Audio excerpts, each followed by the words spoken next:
Correct. Yes.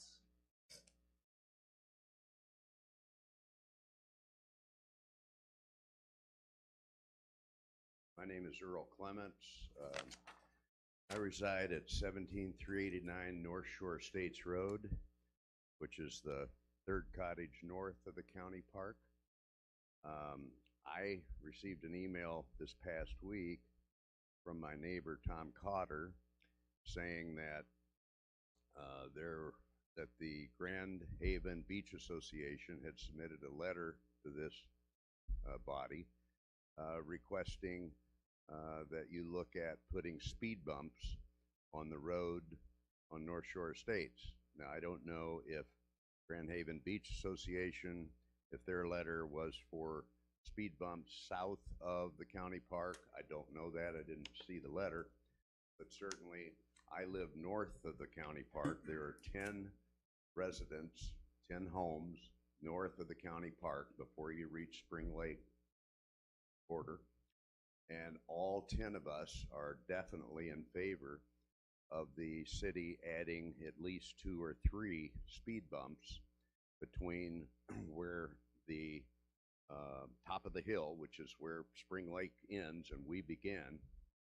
Coming down that hill, everyone has been to the end of the cul-de-sac going through all the curves. They come to that point and they just open it up. And that's not safe for anyone. We have the county park with 2 different crossovers, walking paths where they cross over and go up the hill and climb the steps and everything. There are at least 1,000 people a week at that county park at this time of the year. And there's a lot of people beginning early in the morning, because I walk my dog early in the morning and a couple of more times during the day. And I see people crisscrossing at 8 a.m. and 7:30 and 9 and all day long. And the cars do not, 30% of the cars do not slow down. A lot of them do, 70% do drive the speed limit. Speed limit's 25 miles per hour. And they get out of coming down that hill or, at the start of the hill and some of them just go. Speed limit's 25, they're doing 40, 45. And, there's lots of us, not all, but most of the people on those 10 houses have dogs. We walk our dogs, and it's not safe out there. Now, I've yelled at people. I've had people yell back at me certain things that I won't say here.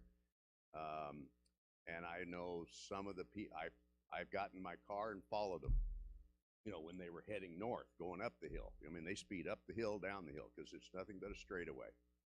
And I've gone to where they live and see where they live.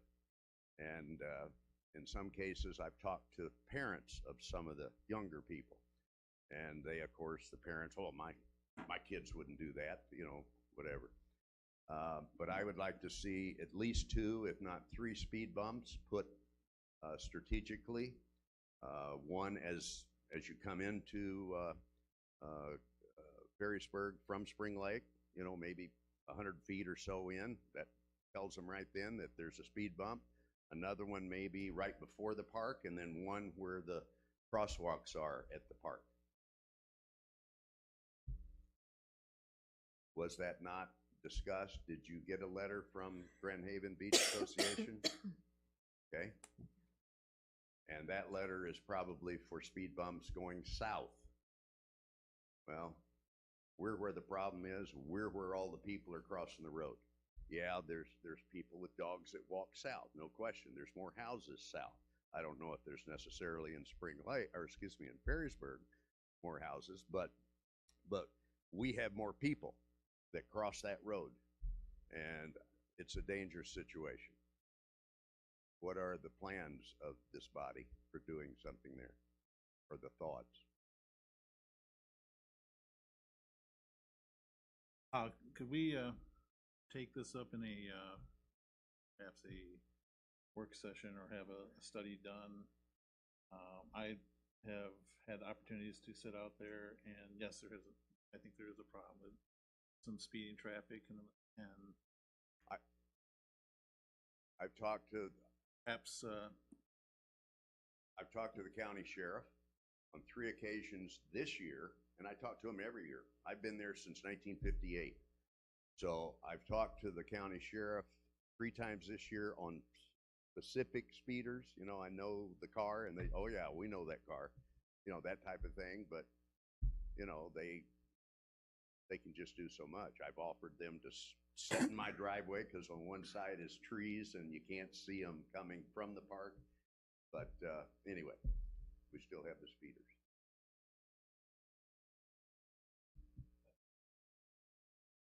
Yeah, maybe put it on a work session. That sounds good. What's the work session involved, and what's the timing on that? Your Honor, can we Oh. ask the city to collect quotes for what it'll cost to install speed bumps, just to speed up this process? Sure. Thanks. And then, can we get the DPW's recommendation on if they want permanent or temporary based on plowing? We'll probably enlist the help of a traffic engineer to help us with this. Okay. Your Honor?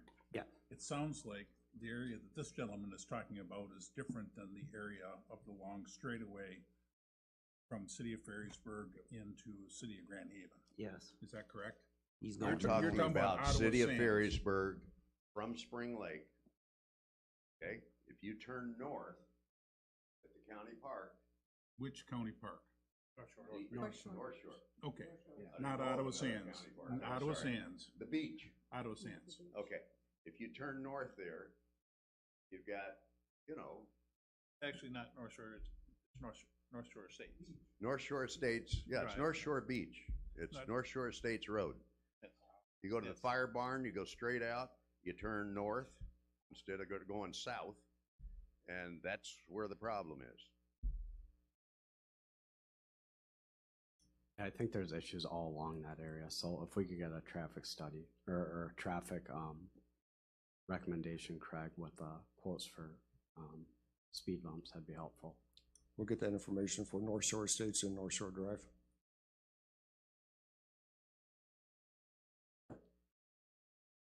That's it? Now, how will I know what's progressing?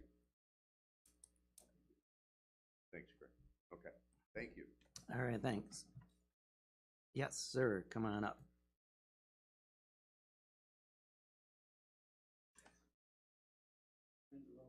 $9212 North Shore Drive.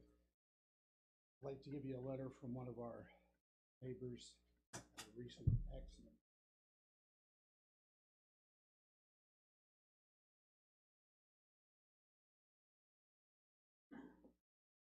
I'm a citizen, but I try not to use it, but I'm gonna use my professional name. It's Dr. Nicholas Petrangelo, anesthesiologist for 30 years, multiple areas. Boston, Chicago, and Detroit. If you've ever seen a multiple traffic accident, they're terrible. They're horrific, and some of them die. Doesn't sound good. The speed limits that are encountered on North Shore after the curve, and there's a lot of people on it. 50. Ben has the exact numbers. So next, both people on the non-lake side and people on the lake side. There's 5 walkways that people from the non-lake side walk over. In the summertime, it's crowded. These trucks go down this area 50, 60, 70 plus miles an hour. Let me repeat that. 50, 60, 70 plus miles an hour. I walk that road an awful lot. On the side of the road, you'll see a continual supply of empty booze bottles, all right? I'm not against drinking. I drink myself, all right? But this is a lot of booze, and it's on the pier, the fishermen. I fish too. I fish and I drink. I'm not passing judgment. And it's also from the marina. Now, somebody's going to get killed on that road at those excessive rates of speed. These are regular cars. Now, you add to that all the construction equipment, trucks, sand, rock, building materials for the last umpteen years, 10 years, 12 years. We've been there since 1984. The building there has exploded. These are huge trucks. Also, the garbage trucks that travel that on a regular basis, week to week to week, they exceed the speed limit all the time. As a gentleman in North Shore Estates, I have talked to police over and over and over again. I'm on the corner of North Shore and Maryland. I've offered them to stay in the front yard or right on the edge of Maryland. I've offered them coffee if they want. It's a serious, serious problem, and if something isn't done, there's going to be a tragic problem. There's been many, many close calls. This last one was a couple of months ago. The gentleman was riding at a high rate of speed. He lost consciousness because of a medical problem. Names are not important. He went through the person's front yard, destroyed the rocks, destroyed the fence, and almost destroyed the house. So he was going at a pretty good clip. It was a big car. So the warning is, you don't want to see them in the operating room. I hate to be so dramatic, but it's reality. The letter there is from, I forget the lady's name. She had the accident in front of her house. And the gentleman did survive, be killed. If somebody was walking in his trajectory, there would have been somebody. Your time. Thank you. Yes, ma'am. Jesse, can you pass that back this way? These guys didn't see it yet. Debbie Good, 18981 North Shore. I just want to confirm, again, I walk North Shore every day, multiple times a day. The traffic and the speed people are going, it's scary. I have a dog, and I know a dog was killed on the road about 5 months ago. One of the neighbors. You know, it's more importantly, there's kids that have moved into that are in the neighborhood, and nobody wants anything to happen. So please, you know, the movable ones make it easier for snow plowing, you know, but this is really an issue. And again, you know, we see the police, we talk to them. You know, I remember last year, you know, within a very brief 30-minute period, he ticketed over 12 people. You know, so I mean, it's a constant, non-stop issue. Thank you. Thank you.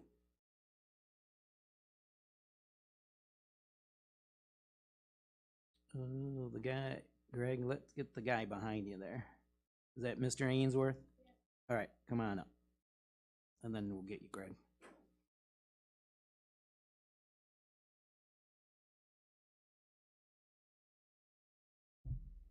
Ben Ainsworth, 19143 North Shore Road. This is my third visit to you folks concerning the traffic on North Shore Road.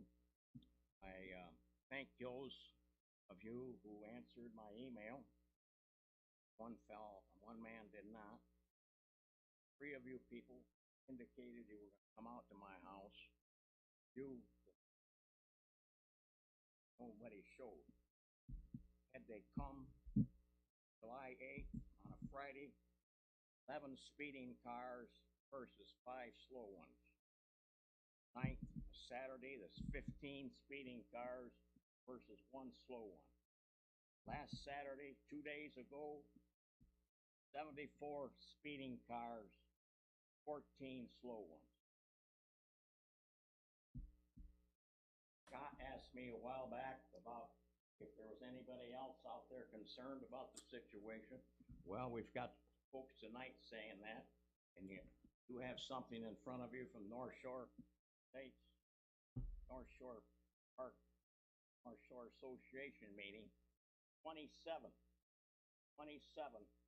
people indicated that they were interested in speeding codes.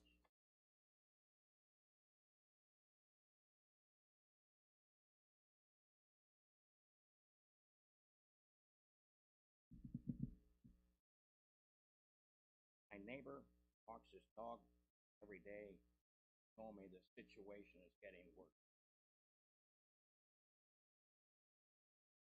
Can we have some kind of a help? We don't speed bump. far, the city limits of Grand. Sir, Your Honor? Yes. Is it Ainsworth? Yes. Okay. We were just talking about that, and we're going to take care of that. That's gonna be in the, traffic study. Okay? So it is being looked into, and we will, I have been out there myself, and yes, there is some, people that are not obeying the speed limits. So it is being looked into, and we are addressing it. So, Greg, if you could. Will do. Keep you advised what's going on, sir. We hear about it tonight, stay around and hear about it. If we got the study, we're gonna get, talk to our Department of Public Works. Not gonna bust us. Thank them. So Craig, you'll have to have a traffic engineer look at it, correct? Correct. Right, so we'll have a traffic engineer look at it, and they'll tell us where to place speed bumps and how many to place, and then we'll vote. When do you think we can have quotes for speed bumps and have this done, Craig? We'll work on it as soon as possible, but it's gonna be up to the engineer's timetable, what his schedule's like. Okay. Can you please stress the importance of it to them? Yes, I And will. see if we can rush it. Yep. Well, the thing I can finish saying is that picture's worth 1,000 words. You come out there, I can fix it up. Remember Brian Wisner, Planning Commission?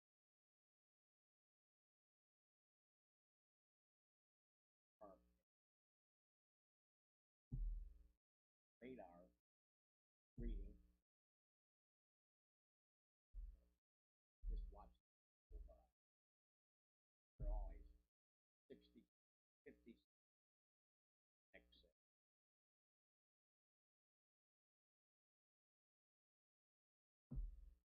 Hope to hear something real concrete about before the snow flies.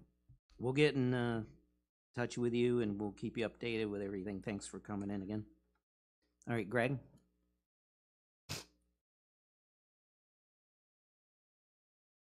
Thank you, Mr. Mayor, and I will be brief. I'm Greg Van Workum, State Representative. I do not live in Ferrysburg, but both my in-laws and parents live in Ferrysburg. Very familiar with the area. I used to work for Congressman Bill Huizenga and Congressman Pete Hoekstra, so very familiar with the issues with Ottawa County. It feels like putting on an old pair of pants coming back down to Ottawa County here. I see some familiar face, even Mr. Jonas from back in the day. When I say back in the day, it was like 3 years ago.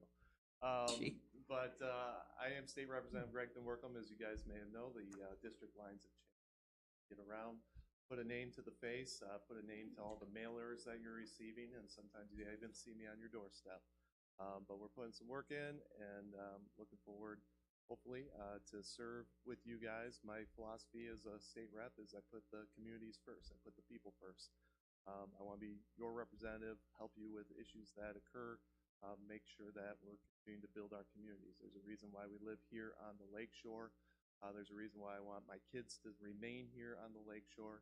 I want to be a part of that to keep on building our communities together. So with that, I just want to say thank you. I want to say thank you for allowing me to participate in the 4th of July parade as well as the community picnic. That was great to see. It was great to see all those people out enjoying the fellowship with each other.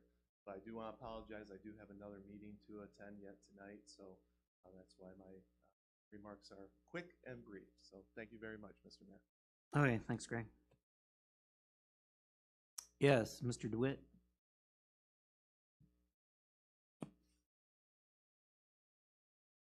Yeah, Mike DeWitt, 16920 Van Wagner.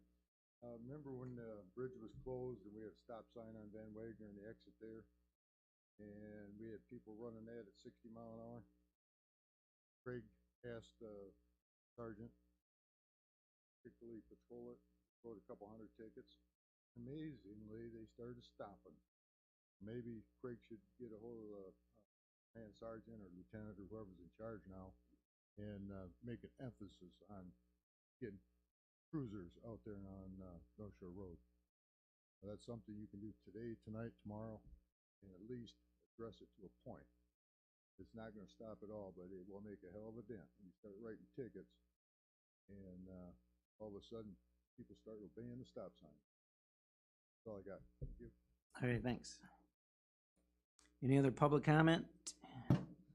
Okay, moving on. Honor. Yes. One quick question.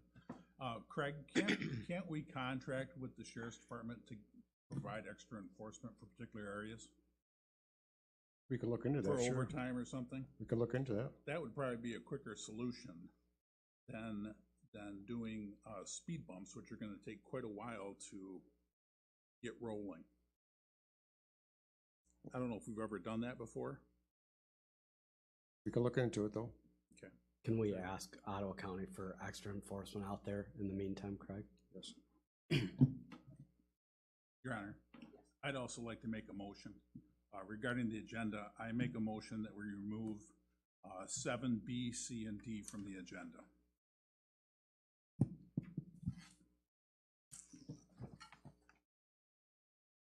Okay. I'll support that.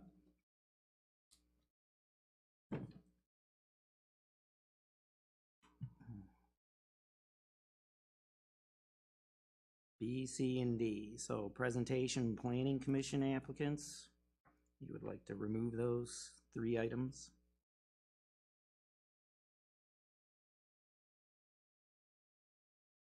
Okay. With support. Motion and support. Further discussion.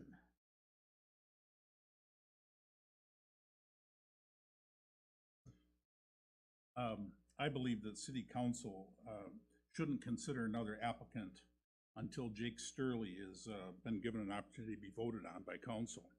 Strong precedent of city council following and accepting the planning commission's recommendations.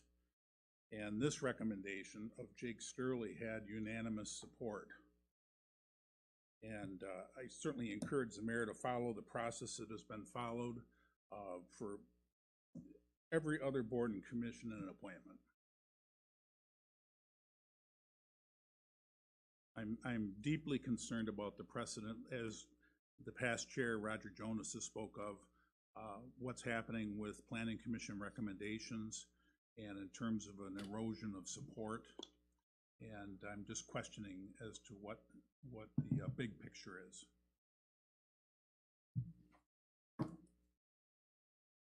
Yes. I would oppose this because that's gonna open up some other issues. I think tonight this would bring some of the problems that have with this appointment. We have not always seen eye to eye with the planning commission, but we have taken recommendations. But the planning commission is just as Roger Jonas said, is a unique commission. It has a unique set of rules and unique set of rules that are specified in the Michigan state statute. And we have to follow, if we don't have it in our own charter, we have to follow the state statutes. It is a mayoral appointment, regardless of who the recommendations are. And I would like to, I watched the planning commission meeting, and they dismissed Mike DeWitt.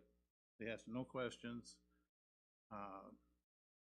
didn't do any follow-up, and there are unique qualifications that have to be met in order to be considered for the planning commission, and they've only been met by one person, and that is Joe Lyons. And so and the council turned him down, and if we do not consider Mike DeWitt, who is also an applicant, then I would just eliminate B, C, D, and E, and just move on to other issues. Your Honor, Yes. I just want to clarify.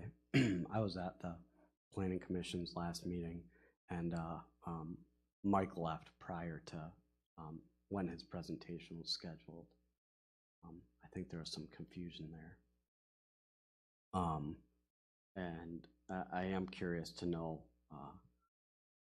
what requirements you're talking about, Councilman O'Donnell, that Mr. Lyons has that Mr. Steerley doesn't. Well, first off, Mr. Lyons turned his paperwork in prior to the date that was required in the ordinance. So- And any law, no, any ordinance has. Point of order. Craig, was Mr. Sturley's application turned in on time? Yes, it was. Thank you. Again, it was not turned in by May 1st, which is the date specified in the law and the ordinance. And any ordinance that has an exception to the date. Your Honor, point of order. Craig, was the application turned in satisfactorily within the city's timeline as being on time? Yes, it was. Thank you. Okay, I'm gonna try one more time. And I don't appreciate being interrupted. It's a point of order. Let me state my statement.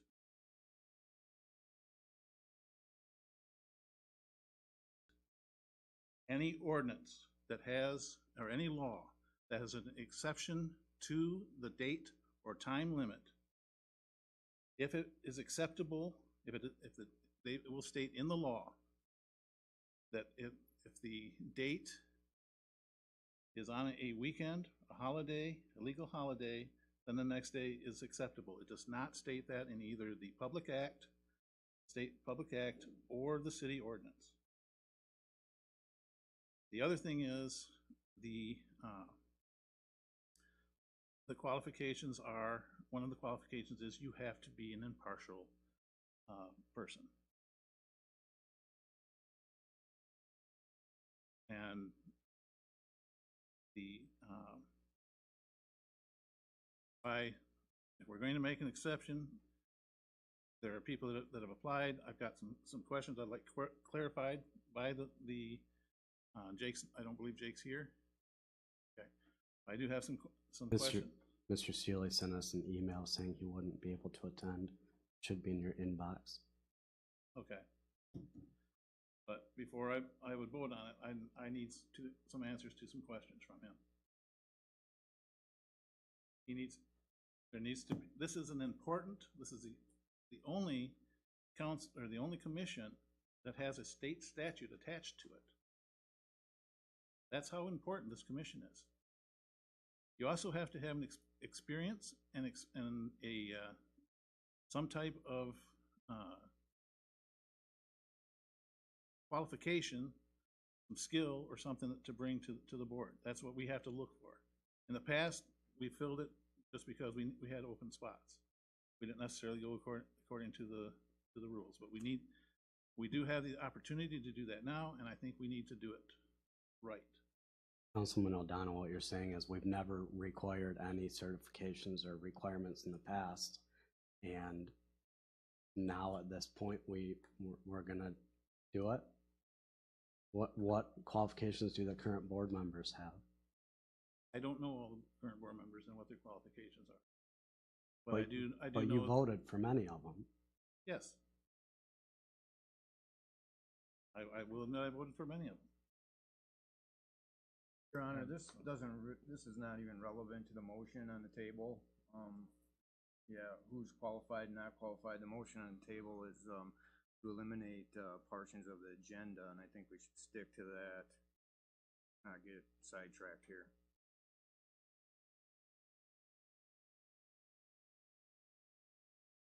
Okay, Can say, Your Honor, if I may say, sure. that I'm not really in favor of the motion. I do not like to suppress anybody's voice. I know that there are commission applicants here tonight that came to speak and want to be heard, and I know that by us doing this, we're going to suppress their voice, and by doing that, I'm not very comfortable with that. You know, and being said, if this motion does not pass, I expect if the candidates do come up, that they will be respectful. They will not, no personal smears, no character assassinations. They stick to the facts at hand and the planning commission and what qualifies you to take part in the planning commission. We don't need the bickering back and forth and personal smears that we've had here so often. But I'm not in favor of the motion on the table right now. Okay, further discussion on the motion? Yes.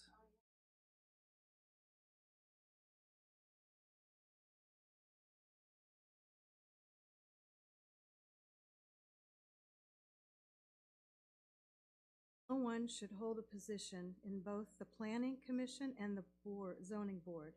They are the two most powerful boards for Ferrysburg, and the commissioners should be diversified. Also, once the Planning Board has unanimously recommended an appointment, it should be followed up. They know the requirements that the board needs, and Sturley meets all the requirements and was unanimously voted by the Planning Board. Thank you. Further discussion?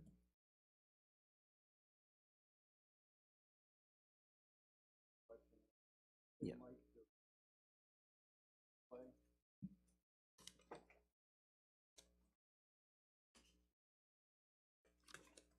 It was received June 29th.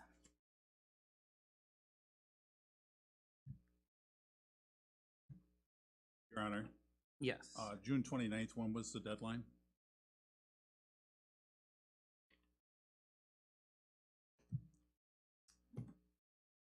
Well, like you guys discussed, we haven't had, you know, any big requirements on all these deadlines.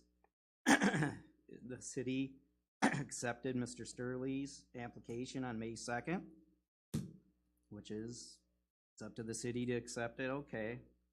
But if we're not gonna follow all these deadlines, the reason we didn't put a lot of restrictions on the deadlines is because a lot of the committees and boards were not filled. So we were accepting applications through the year, which I talked about this at the last meeting. If you guys want to have a strict enforcement of the deadline dates, then we'll do that.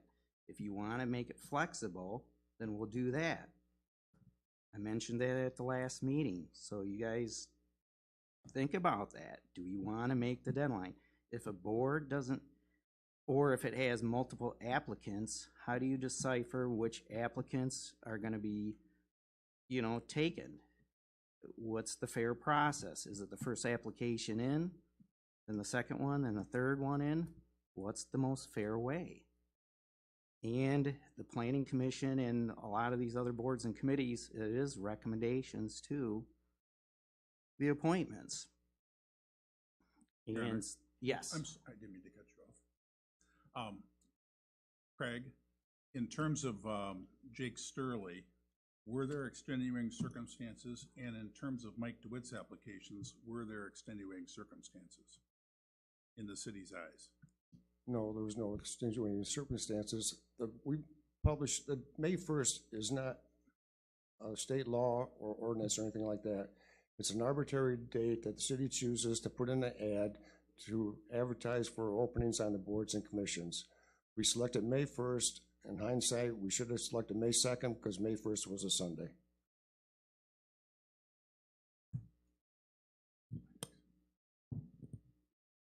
Yes. I guess my opinion is, you know, if we want to do it fair and equal, we need to allow the boards and commissions to do their due diligence first and make a recommendation to us as they have in the past.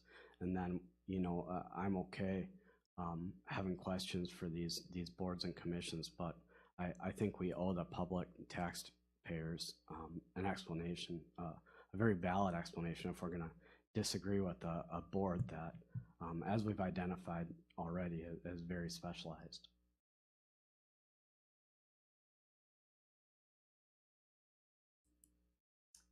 Okay. Now my comment, since we do have two applicants already here, my thought would be we can eliminate 7C since Mr. Sturley is not here, but keep 7B and 7D since the two other applicants are here, and they're here and they would like to present to city council. That's my thoughts.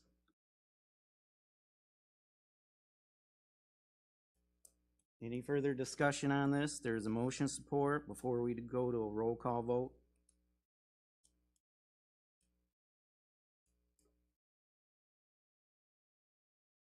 Them to speak, is that correct? Is to delete 7B, C, and D. In that case, since we have not public comment section. Wish to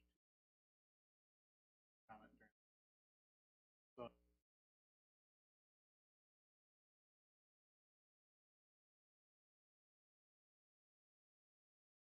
We were just at 6 when Rich came in with his motion.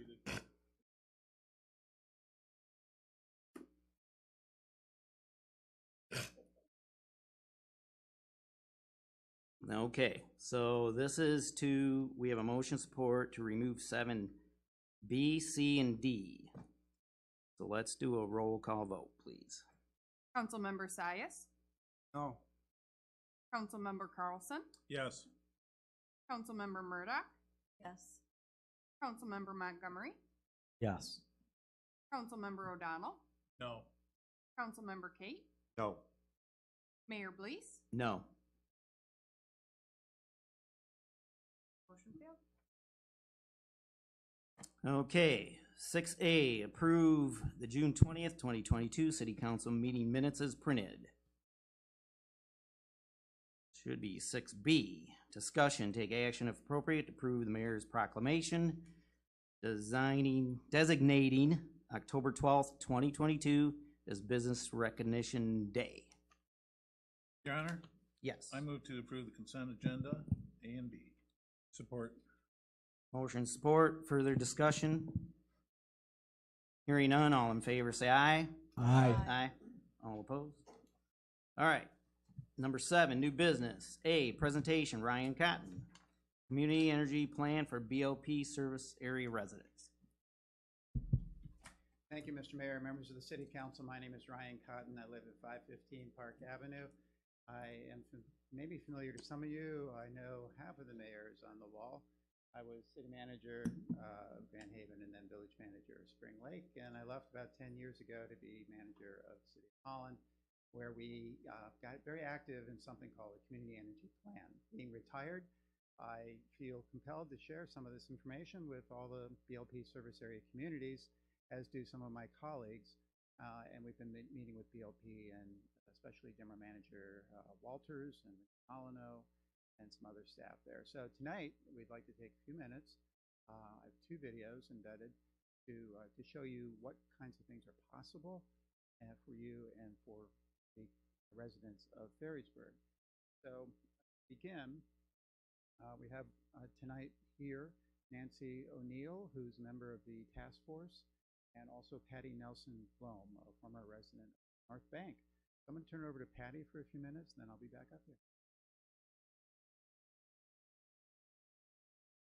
I'm Patty Nelson, and thank you, City Council members and Mayor, for allowing us to talk tonight about the Community Energy Plan for the BLP service area, including Ferrysburg. I do currently live in Grand Haven at 1820 Pine Court. I've also lived in Spring Lake Village and Spring Lake Township, and who knows, maybe Dale. Over the past 37 years that I've lived in the area, I have noticed changes to the environment and the weather, and because I have 3 grandchildren, I'm very concerned about the world that they're going to grow up in. So, but I also believe there are economic reasons to reduce our dependence on fossil fuels. As a concerned citizen, I was inspired by a letter written to the editor of the Tribune in April by one of the BLP board trustees, Jerry Witherall. His opening statement was this: as a board member, I am energized by the BLP's efforts to encourage energy efficiency, conservation, and increased renewable energy, unquote. And hopefully these are 3 goals that we could all agree would be beneficial for our municipalities. Trustee Witherall also had a letter in the Grand Haven Tribune just this past Wednesday, and it was about how Consumers Energy is closing down the Campbell plant 15 years ahead of schedule as part of the efforts that Michigan has made to decarbonize our energy generation. Trustee Witherall points out that there are concerns that plants are closing faster than we are building replacement generation. He points out that even clean, renewable, utility-scale generation can take years due to supply chain delays from the pandemic, tariffs on solar, and ordinances in opposition to wind. While his letter is about power generation, he makes a good case for power conservation and demand-side efficiency. On the U.S. Energy Information website, they state that demand-side management programs aim to lower electricity demand, which in turn avoids the cost of building new generators and transmission lines, saves customers money, and lowers pollution from electric generators. These programs save energy and reduce peak demand. Back to his original letter, Trustee Witherall ended it by saying, I encourage us to continue to work together to find solutions that move our community forward more reliably, affordably, and sustainably. When neighboring municipalities work together through cooperation, coordination, and collaboration, we can begin to address these bigger issues that affect all of us. No individual municipality can effectively do as a single entity what can be done if we work together. For the BLP service area, if each community does their fair share, it makes it easier to address these complex issues of energy efficiency and conservation. So the task force for the BLP service area is trying to bring resources from a variety of funding sources to implement a community energy plan to address this important issue of demand-side efficiencies. And I did bring some, not enough, but I brought some of Jerry Witherall's letters, so I'll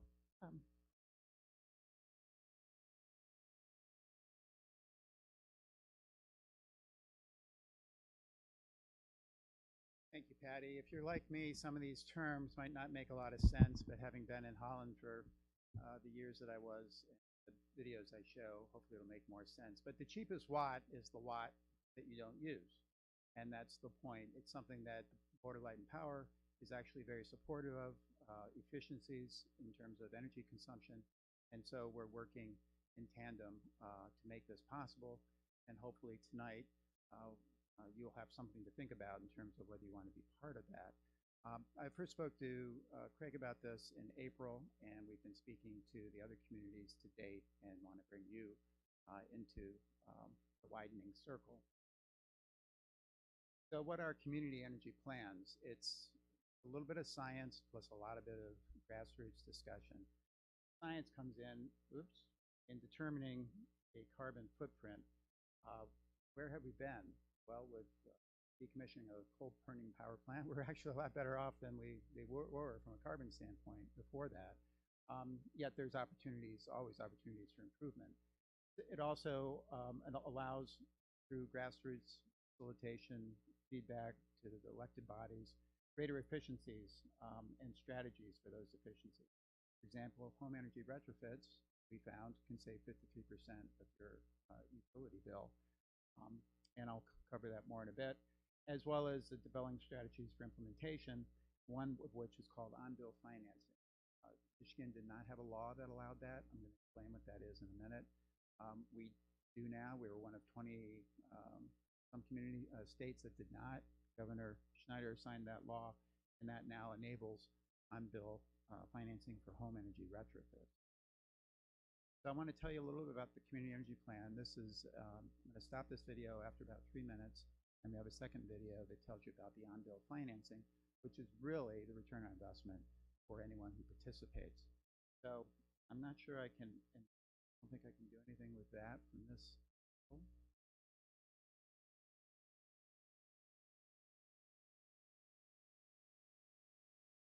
little bit about the subject.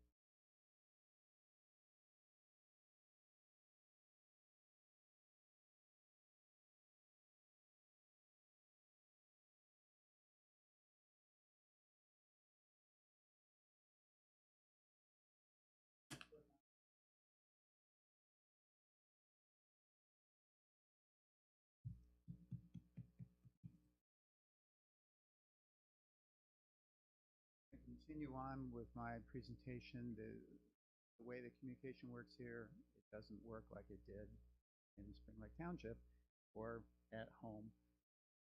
Yeah, this clicker is the best one I've ever seen. So, oops. Okay, we're gonna come. Looks like we're about ready.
Right now in Holland is a very exciting time as it relates to energy. We have tremendous things going on with the power plant. We have launching an on-bill financing program so that residents in Holland can make home improvements and put those repayments on their bill. You know, we have That's the snow general melt to manager going to further. of the Holland Board of Public Works, so he's Dave Walters' colleague, but in Holland.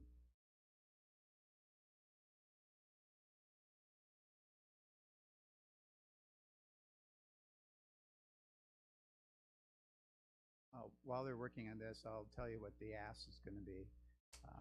The ask, one, we're asking for participation from someone in your community who would like to be part of this.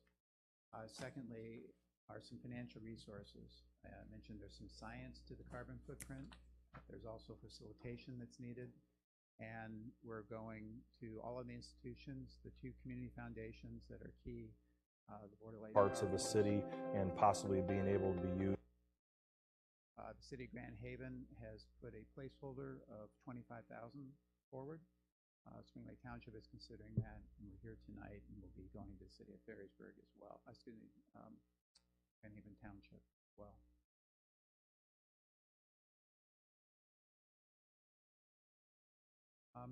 You might have gotten a letter that we wrote in your packet.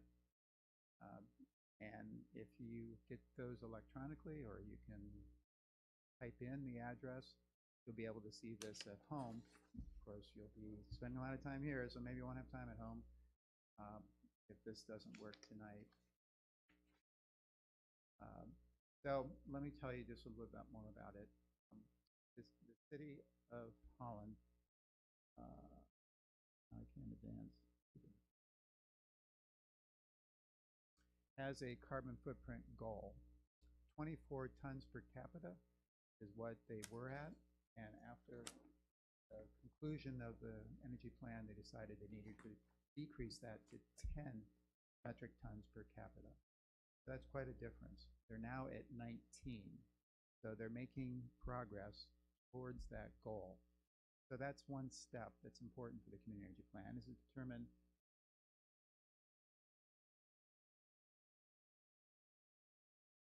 if you still have the video in front of you.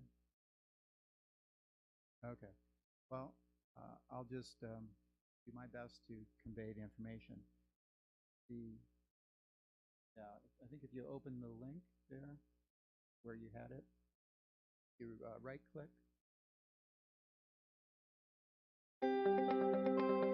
Right now in Holland is a very exciting time as it relates to energy. We have tremendous things going on with the power plant. We have launching an on-bill financing program so that residents in Holland can make home improvements and put those repayments on their bill. You know, we have snow melt to going to further parts of the city and possibly being able to be used at the Civic Center for district heating or an energy source for the building heat as well. So we have all of that going on at the same time. We're walking with our customers even more hand in hand on energy efficiency improvements in homes and businesses and seeing tremendous results. There's 3 purposes stated right in, and I'm going to paraphrase. One is energy reliability, another is energy supply, and a third is something like responsible energy. So the community energy plan looks at alternatives to generation by fossil fuels, and it also looks at making sure we have adequate supply to meet the demands of the future in a way that's environmentally responsible. And then with our new power plant that'll be opening this February, we'll be lowering the carbon footprint as we use natural gas instead of coal as a community to produce our power. We really hope that with the community energy plan that we're going to see an increase in literacy on energy issues in general. I think that energy has been kind of a topic that's in the background that people don't really sort of take for granted. And I think that it's a very important issue both in terms of the environment but also their own pocketbook. Energy is the foundation for everything that runs in the city. So the more effective we are at doing that, the better we will do long term. But I think we also... So I truncated that just in the interest of time. And there's another video that tells you about what we proceeded to in terms of the on-bill financing program. Is up to $15,000 per homeowner for energy efficiencies. And once they get the video going, if you're able to, it'll tell you how it works. And that's something that really motivates me to be here tonight. This is such a neat tool that enables homeowners to live in a more comfortable home, reduce their energy use, save money, makes for a higher tax base, and a greater resale value, and it really drives my interest in sharing this with you tonight.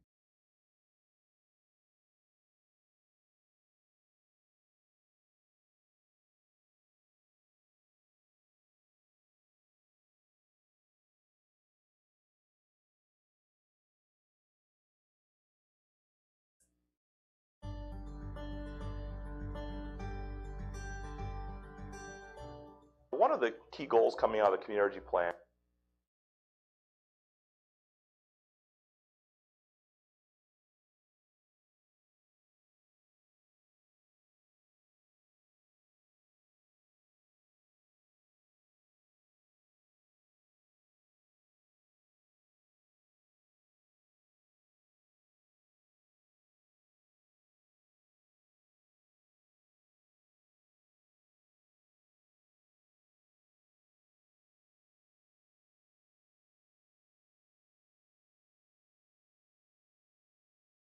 The way it works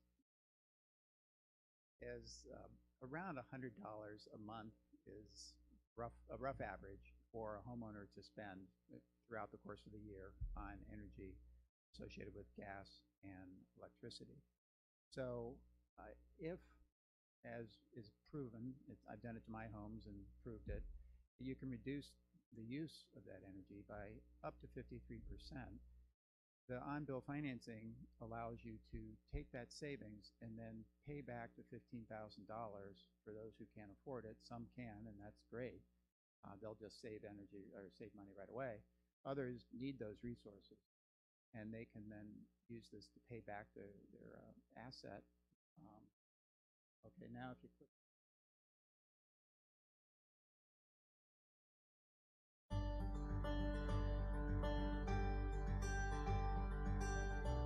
One of the key goals coming out of the community energy plan was to try to look at ways of getting deep energy retrofits in our housing stock here in Holland.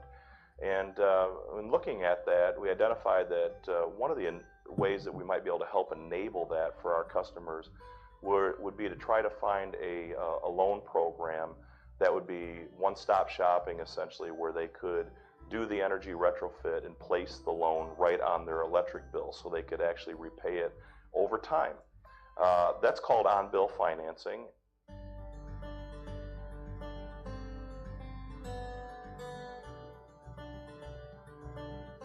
Now we have this on-bill financing possibility that you can have your home assessed, get personalized, individualized ideas on what to do in your situation, in your home. We'll give you what that would cost. You can take that then and put it on your bill, and the amount of money that you will save, we're guaranteeing you're going to save money on your bill, will go to pay it off. And we can help you in that. That's what you see with the on-bill program, that having the longer terms provides greater affordability for homeowners, having the underwriting criteria just be the on-time bill payment history opens it up to a greater number of people. Those are distinct components of the on-bill program that you can't find in other forms of financing. An additional investment of $2,000 really only amounts to a couple of dozens of dollars per month over a 10-year period, and so it makes it easier for people to say yes to these big improvements that are going to pay off in the long run. Like, these homes need a lot of work, and it is balanced between all those things that I have mentioned before, between the weatherization, windows, appliances, HVAC equipment, and when you do all those things, it just makes a tremendous difference on the quality of life people have. The on-bill program's been amazing because it also gives access to people that might not be able to traditionally get a loan by going to the credit union or taking a home equity loan.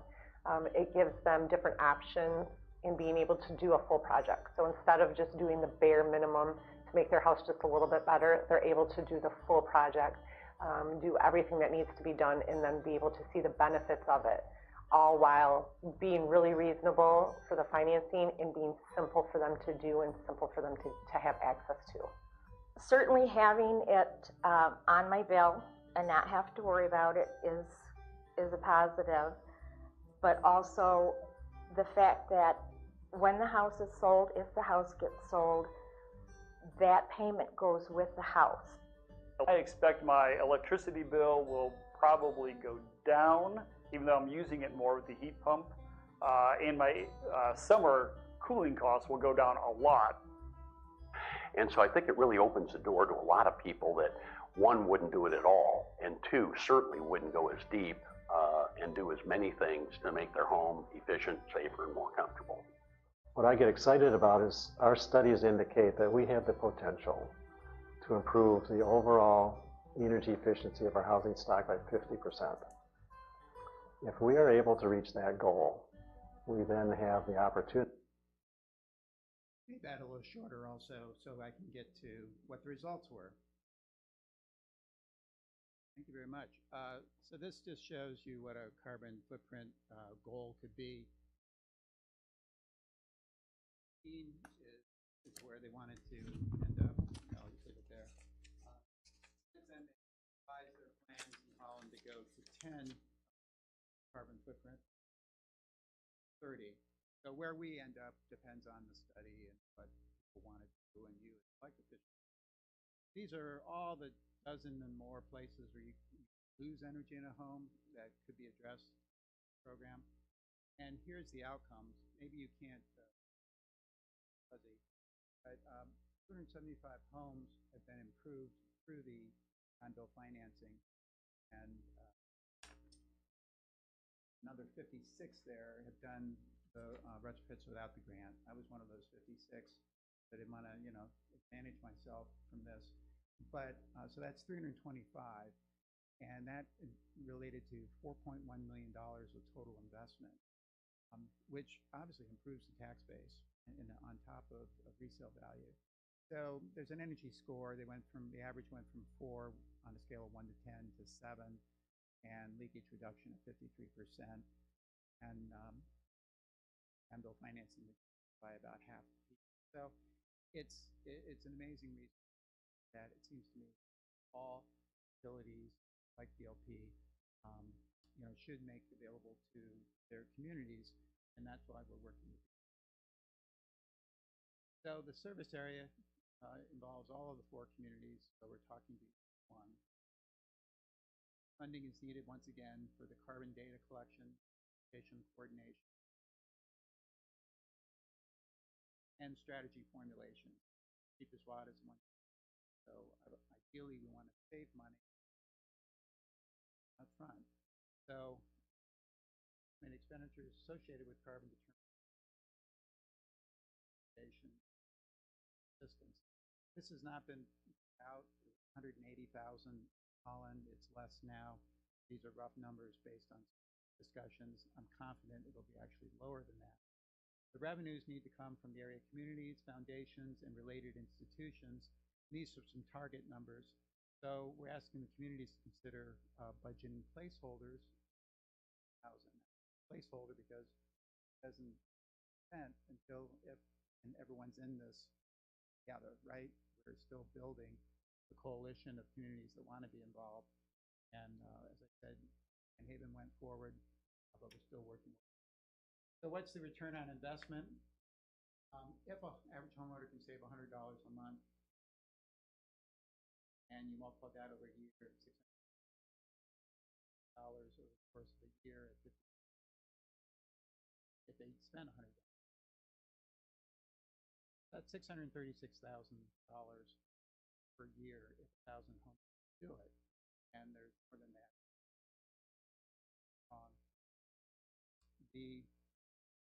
What's the cost?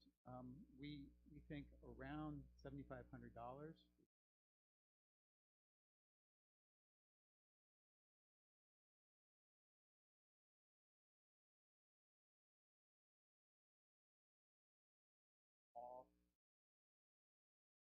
Kind of like we did for the Tri-Cities Connector Path. Then Craig, I think, no, Dennis was manager. But when we built the Tri-Cities Connector Path, and I was in Grand Haven, we had a point. Haven't heard otherwise. No, I use it all. And the return on investment to Ferrysburg is 85-1. Arguably, return. Here's another way to look at it: $636 per home per year is the savings. So just look at 1 year. That's a $5 cost per home. If you spread it over the value of some improvements, solar power last. So carbon reduction, more comfortable homes, higher resale tax base. 2 asks. One, we're asking for representation. All the communities of Indian Haven, and the schedule here for figure out all the funding, and hopefully May of 2020. City staff, of course, would be involved at every step. So $7,500 pledge and participation. Who's interested in designating the results again? That's all we have. Thank you. Questions? Your Honor? Yes. I have a couple of questions. How does this relate to, we've got quite a few here, condo owners, where we don't own the building, we own a portion of it, and I'm one of them. We deal with a lot of restrictions on what we can do. So far, any improvements I've made have been on my own nickel. You know, lighting, heating, cooling. I don't know. I don't see how this works. So I'll let you answer that if you can. Sure, it all depends. If it's a very new condo, you maybe have the latest and greatest insulation. No, I don't. Then there's opportunities for a lot of, it's boring, but it's simple sealing the cracks where air might escape. That would increase your cooling bill or heating bill. Common sense stuff, basically. Yeah. So my bigger question, and please understand, I'm all for energy savings.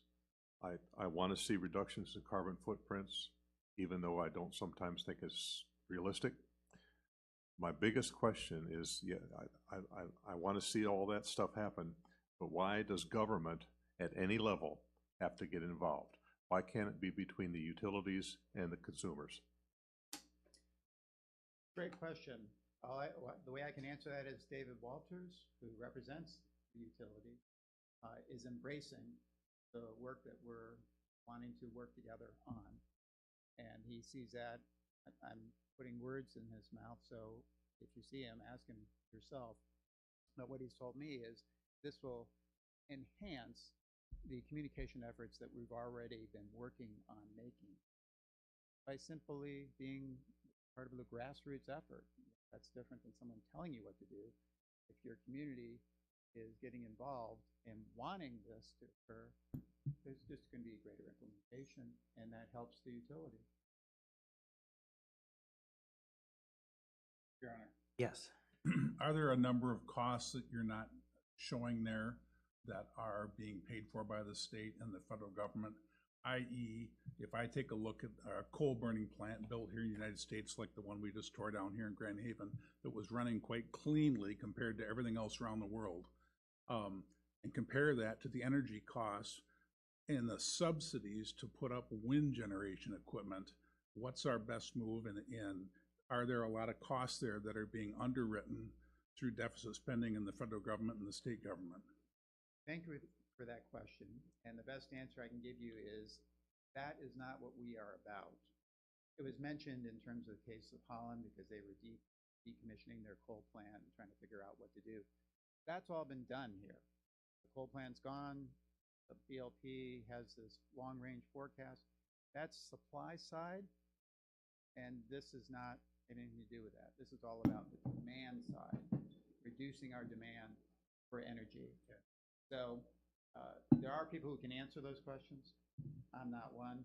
David Walters would be your best source. And when is the BLP now providing the financing and functioning as a bank in Holland? Or are they contracting that through a for-profit bank, or how's that happening? Thank you. It's called the Board of Public Works there, and they've created what's known as a Holland Energy Fund.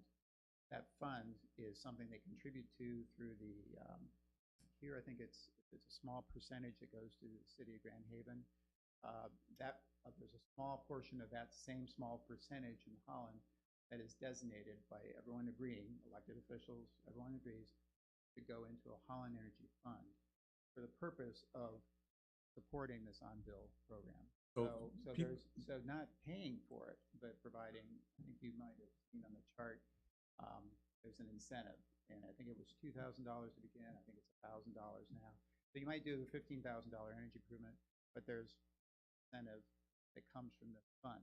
The rest of it is all through the private sector. The ACCC Credit Union, I think is the name of it, does the actual loan mechanics. Yes, Tim. It is my understanding, having looked at my energy bill multiple times, that we are already paying a fee in there for people that are not able to pay their energy bills. Also, if we do not participate in this, would residents still have access to that through their loan through their the BLP? I don't know exactly about that charge you're speaking of. I haven't examined mine close enough. There is a EEO, energy optimization charge or something. Not sure if it's the same thing as what you're referring. That charge goes to do energy efficiencies now, and that charge will remain, not go up. It'll just be, it'll help support this. In terms of the second question. If we do not participate in the this task still force, happen? would our residents still be able to get a loan and participate in the on-bill repayment? There's no legal reason why they couldn't. There's a implementation reason why they might not be able to. If all the communities don't participate in this in a way that makes it possible for DLP to do it rather than an a la carte basis, but more on a general supply, general DLP service area basis, then it might not happen. So if it doesn't happen, no one can. In Holland, Holland was big enough. Holland Charter Township residents who are part of it were still thinking about joining, but they went forward and did it. Holland Charter Township residents can join in later. So I'm hoping if we have enough critical mass that we can get this going, and if you didn't want to join, that you would be able to later. But that's my hope. Someone else is going to make that policy. I have a couple of other questions here. You are associated with the EESI, or the Environmental and Energy Study Institute? In Holland, we were. They came alongside and helped determine the mechanics of the on-bill financing, and then they promoted that. It's a national institute. That just a FYI here, the EESI is a bipartisan group of members of Congress, founded in 1984, as a, to keep the pressure on the different caucuses on energy, and then the environment. And it's also a 501c3 nonprofit organization. Are you a nonprofit organization? That We are Citizens Task Force, and that's all we are right now. Okay. And we're a voluntary task force until and if all the communities concur on doing this. So we're just here as volunteers, we've self-aligned. Of course, we're being supported by the city of Grand Haven, as I said, by their efforts and their budget, but we're not in any way part of it. If you go back to the very first slide, coincidentally, we've just been appointed to, what's it called? To the Sustainability and Energy Committee. They're having their first meeting, never before met. Just got appointed last month, and the last meeting that Pat McGinnis was here as manager. It's a city manager appointed commission. We meet on July 7th. So at that point, we hope that they formalize us as a task force. It remains to be seen, but we're just doing this because we care.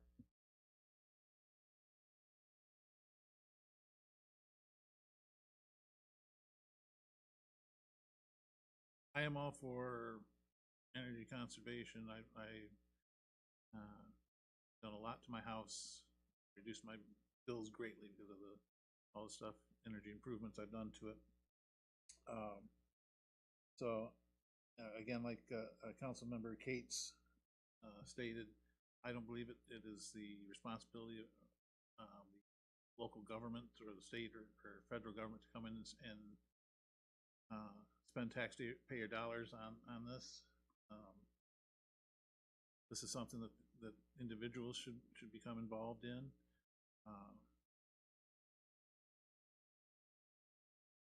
Problem that since you are associated with EESI, that which is a nonprofit organization, Greg, I know we have done some business in the past with charity groups or nonprofit groups, but it's been very specific, and we've had to have show some return to our residents on that. And so I would be very concerned at this time of becoming associated with a. Mr. Councilmember, let me be clear. In the city of Holland, they worked with the Board of Public Works and the city of Holland. I no longer work for the city of Holland. I've been retired for 5 years. They don't know anything about this effort here. That's a video that they produced that we're just using to help communicate. But they have no role what we're doing in Grand Haven.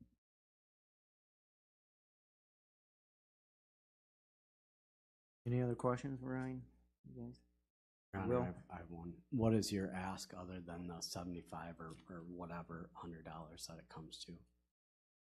Someone, it could be the city manager, it could be members of council who could meet with the task force that we hope to formalize on July 27th.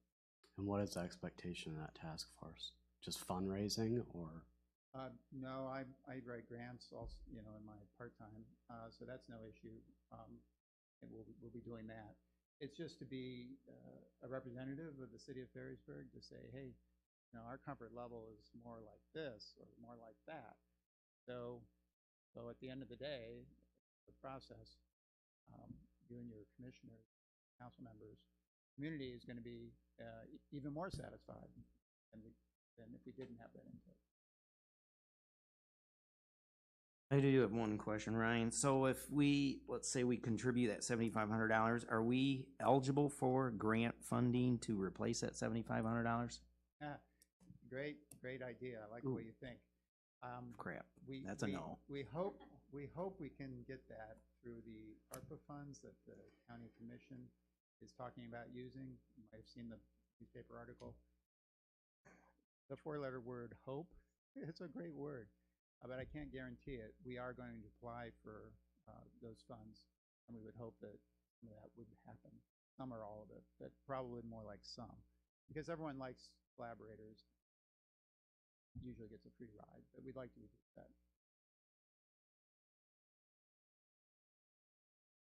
All right, thanks a lot for the presentation. Your Honor. Thank Oh, you. yes. One So more question. because this is Board of Light and Power, this is a shared service territory with consumers, and then obviously Michigan Gas also. Are you partnering with either of them? The way the on-bill works is it's through the electric bill. So consumers, when the law was first passed, it was limited by the legislature. We didn't request it, but it was limited to municipal power utilities. I don't know if that's changed. If it has, then why not work with consumers? But we don't know at this point. That's something the additional research we have to do would tell us. But I guess if you're improving people's, like our BLP's energy efficiency, you're also in turn lowering their Michigan gas bill as well, right? Correct. So in Holland, Semco is the provider, Yes. and they ended up throwing in Nest thermostats to be supportive of the program. I don't know what Michigan Gas would do, but we certainly would welcome that. Yeah, I mean, Michigan Gas or Wisconsin Energy, I guess, and consumers both have foundations that would be maybe worth asking for support financially. Thank you. Hadn't thought of Michigan Gas's foundation. Great idea. Okay, Well, thank you so much. thanks a lot. Oh, yes, sir.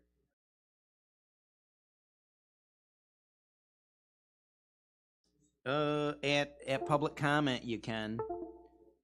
No, when we come back to number 8, at the end, this was just a presentation to council. So, but you can make a public comment when we come back to public comment, if you like to. Okay. All right, moving on. 7B, presentation, planning commission applicant Joe Lyons. Hey, Your Honor. Yes. So you say there's public comments will be given when the agenda item is discussed. Yeah, but if it's a presentation. It's just a presentation to council. It's not open to public comment. Okay. Yes, sir. Are you ready? Yes. Your Honor? Yes. Before we begin, I'd like to make a statement. Sure. And I would just ask Joe to keep this professional, no personal smears, no character assassinations. Talk about your qualifications only and why you belong to the planning commission. If you smear anybody else's name or you attack their character, I will shut this down. I promise not to make a mention of Jerry Sias's name. Thank you. I do have a couple of recommendations, though. I think it's interesting. I was on the council back in 2001, and we had a traffic speeding issue out on Hiawatha. And we closed that darn road down. We just said, you know what? We're not putting up with this anymore. There was a big development of apartment houses that went up in Spring Lake Township and was causing an issue for our residents, and we said enough is enough. That blockage is still there. Some of you folks also know that I spend some time out of the country in Mexico, and they have a unique way of putting what they call the silent policeman to work. They take palm trees that are about this big around, and they saw them in half, and then they lay those out on the road, and it slows people up in a hurry. Now, I'm not suggesting we don't have too many palm trees around here, so I'm not suggesting that we do that specifically, but we might consider having some movable blockages like rubber forms that are yay big, because we have a situation here that they don't have in Mexico, and that is that we have to take the snow off the road in the wintertime. Putting a permanent what they call a bope in Mexico on our streets is a problem. Might be something that we would consider. Okay, on with my presentation. My name is Joe Lyons. I live at 16857 Virginia Avenue. I have lived there since 2019, but prior to that, I lived over on West Spring Lake Road, about a half a mile to the east, at 17445 West Spring Lake Road. I began my residence there in 1997. My wife Linda and I reside in this town. I was born in 1945. I'm 76 years young, and I know there has been some comment within I don't know.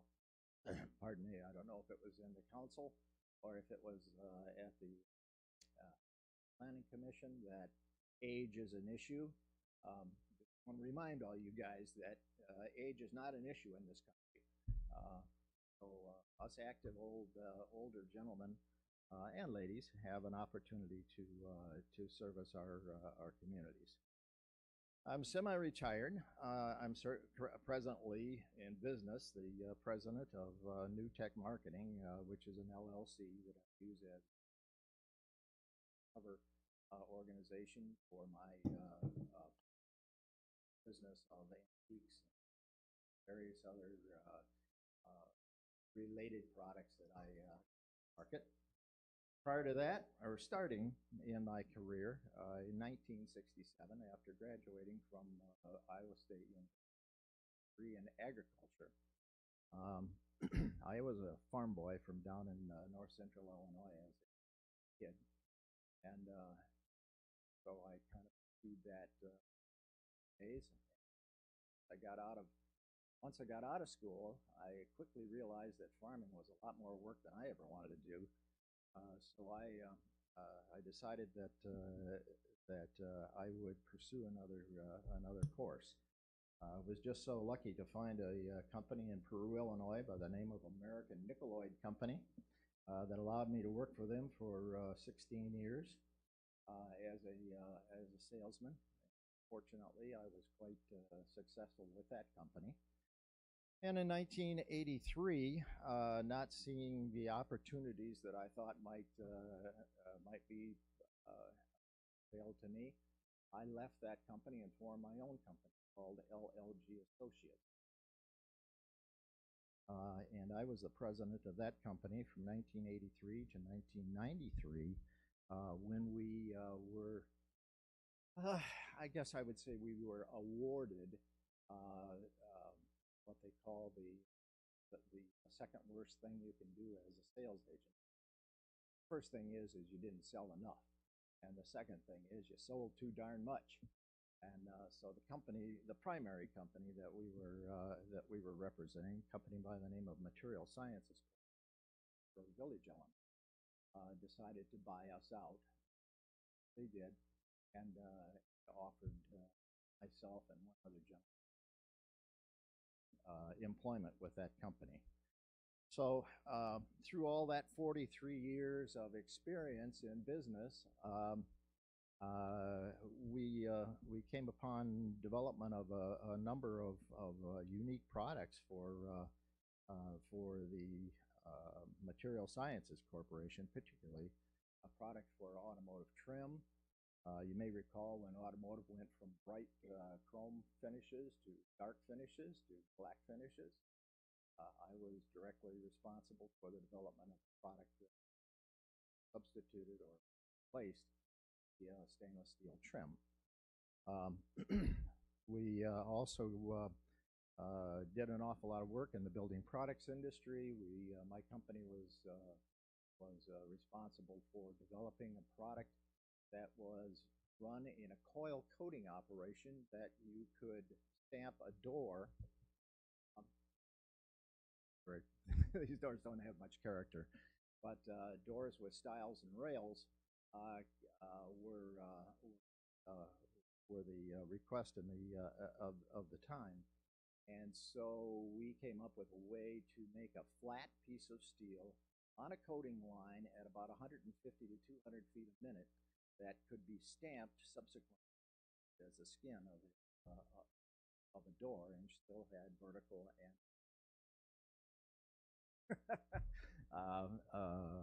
direction of the grain.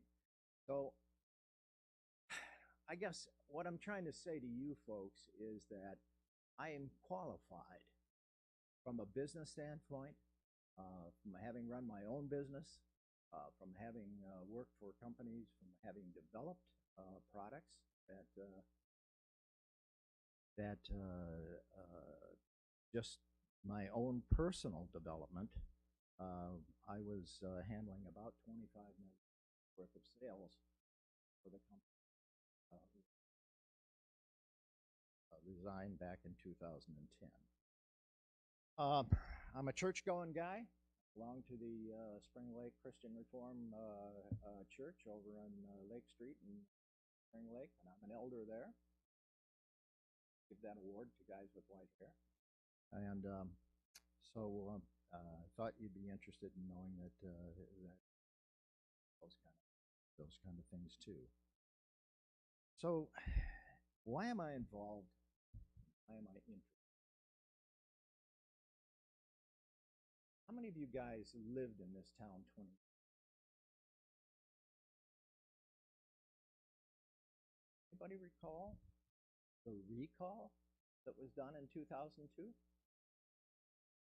Okay. Debbie does. Anybody recall why we were recalled? The specific items that were on the petition, they wouldn't be allowed today. Those things would not be. Not our actions. Our actions were pure. Actually, it all involved when we removed Mr. Cron from his job as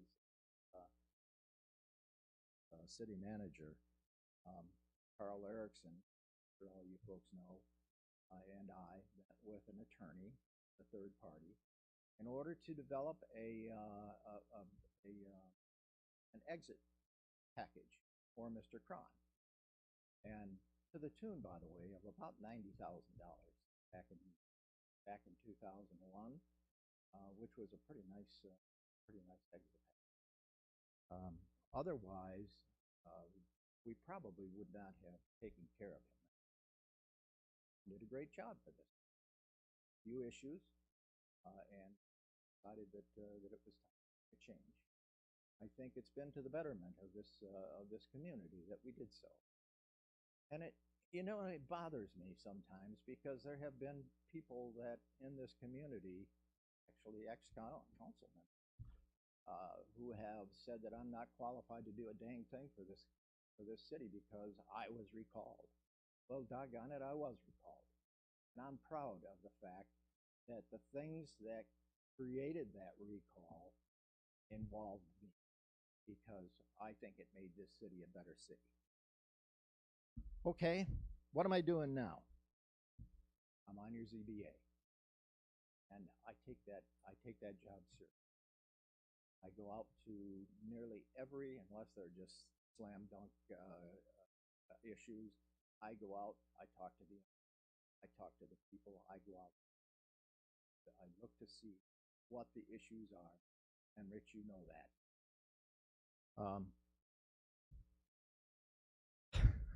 I've been the Santa Claus. This thing gets bigger sometimes, particularly in December, and I've been the Santa Claus for the Carol Sing for about 20 years. The 4th of July parade, my wife and I have popped the popcorn there for the last 20 years. We're involved. We love this city. We didn't leave this city when we decided that it's time to downsize and get rid of the big house and all that stuff. We didn't leave this city. We didn't go away. And I'm not gonna go away. I'm here to serve this. I'm here to serve this community. Oh yeah, forgot one last thing. I sang the national anthem at the 4th of July parade, and I've done it enough. I thought I did it pretty darn good. So anyway, thank you. I would love to continue. Serving Ferrysburg. ask you to consider that. Perhaps put my name in nomination. Let me do that for you. Thank you very much. Thank you. Any question? Your Honor? More mistaken, but you've answered pretty much all my questions, why you wanted to be on the board, your experiences.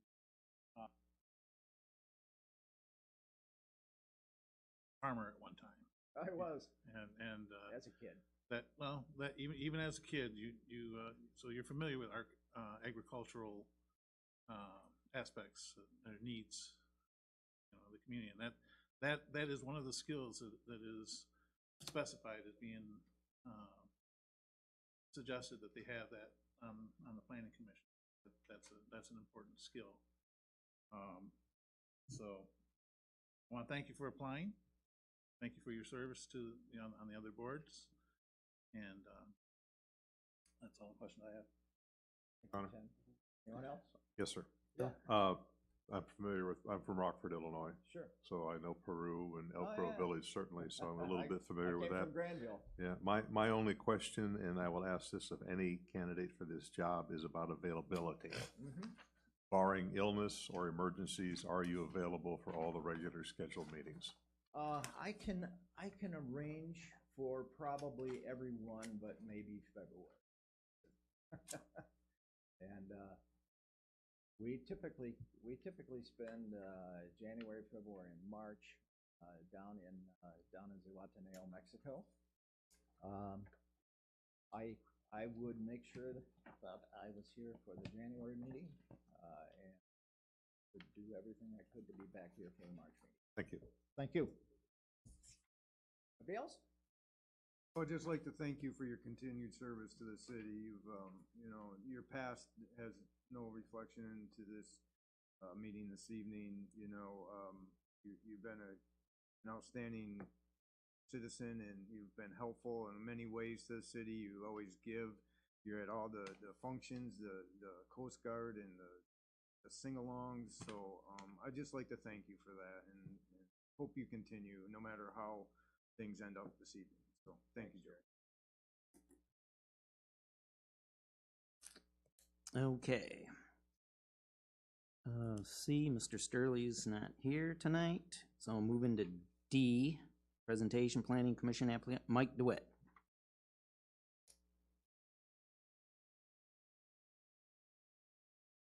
You'd be happy to know I'm not as long-winded as Joe.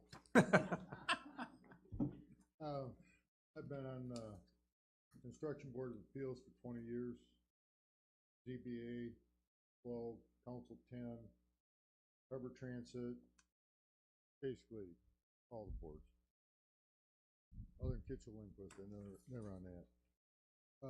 And in my total service to the city, I've probably missed at most 10 meetings, correct, Craig? In 20 years of service. So the reason I put my name in is with the hope of city council coming to some kind of consensus. It seems like you guys got a pissing match going on. I'm an alternative. I've been, recently Rich appointed me as chairman of the zoning board, and to one council member's comment, I checked with Craig before putting my application in if there was a conflict between zoning and planning commission. Right now we got two people on there that I serve on both, Richard and name escapes me. John Rifle. Rifle. Yeah, John Rifle. So, and in the past, I'm sure that's happened a lot because Ferrysburg is a small town. And this, to somebody's comment, I don't recall who it was, typically we have a hard time filling any appointments to any boards. For whatever reason, you guys are in a quandary, put it that way, put it politely. But anyway, I threw my name out there. I came home from the hospital in 1952 to Ferrysburg, and I ain't left. So, I'll he's a lot older. But, and to the point, Roger wants to retire. He's willing to stay on and serve until you guys come to some kind of consensus. On the other hand, is it fair to him to make him stick around longer than he wanted to? He did not apply for reappointment because he wants to retire. I guess that's it. Any questions from anybody? Okay. Mike, another important skill and qualification of a board member is that they need to be impartial when they listen. Now, I know the answer to this because I've been working with you for a number of years. And has there ever been a time where you and have we always agreed on? No. No. I don't agree with everybody anytime. I mean, okay. We've voted with each other, against each other. I vote what I feel is best for Ferrysburg, regardless of what you think or what anybody thinks. But, right. So you're impartial. You listen to everybody, and then you make your decision on what is based on. Typically, on the zoning board, we get, like you guys, we get a packet ahead of time. We do an investigation. I talk to the people. I talk to the neighbors. If I have any questions, I run by Craig. In my mind, because there's some gray areas at times. And then I approach it. I kind of have my mind made up that this is what I think. But if Richard comes up with a valid point, says, I'm willing to change my mind, but basically, just like you guys read the agenda, you come in here, you have a pretty good idea how you're going to vote. Whether or not you change your mind, that's a different issue. But I always try to, and Rich can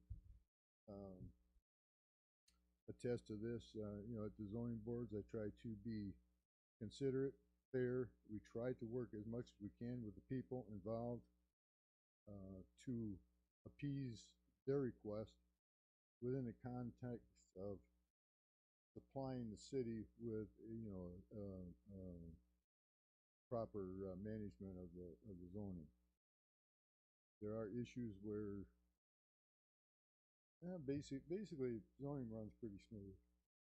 We have everybody gets to have their talk, and I say Richard comes up with ideas or questions that I didn't think of, and I come up with stuff he didn't think of, I'm sure. But between the consensus, we come to a decision and make a ruling. So I think in that regard, I've always been fair, whether on council or any board I've been on.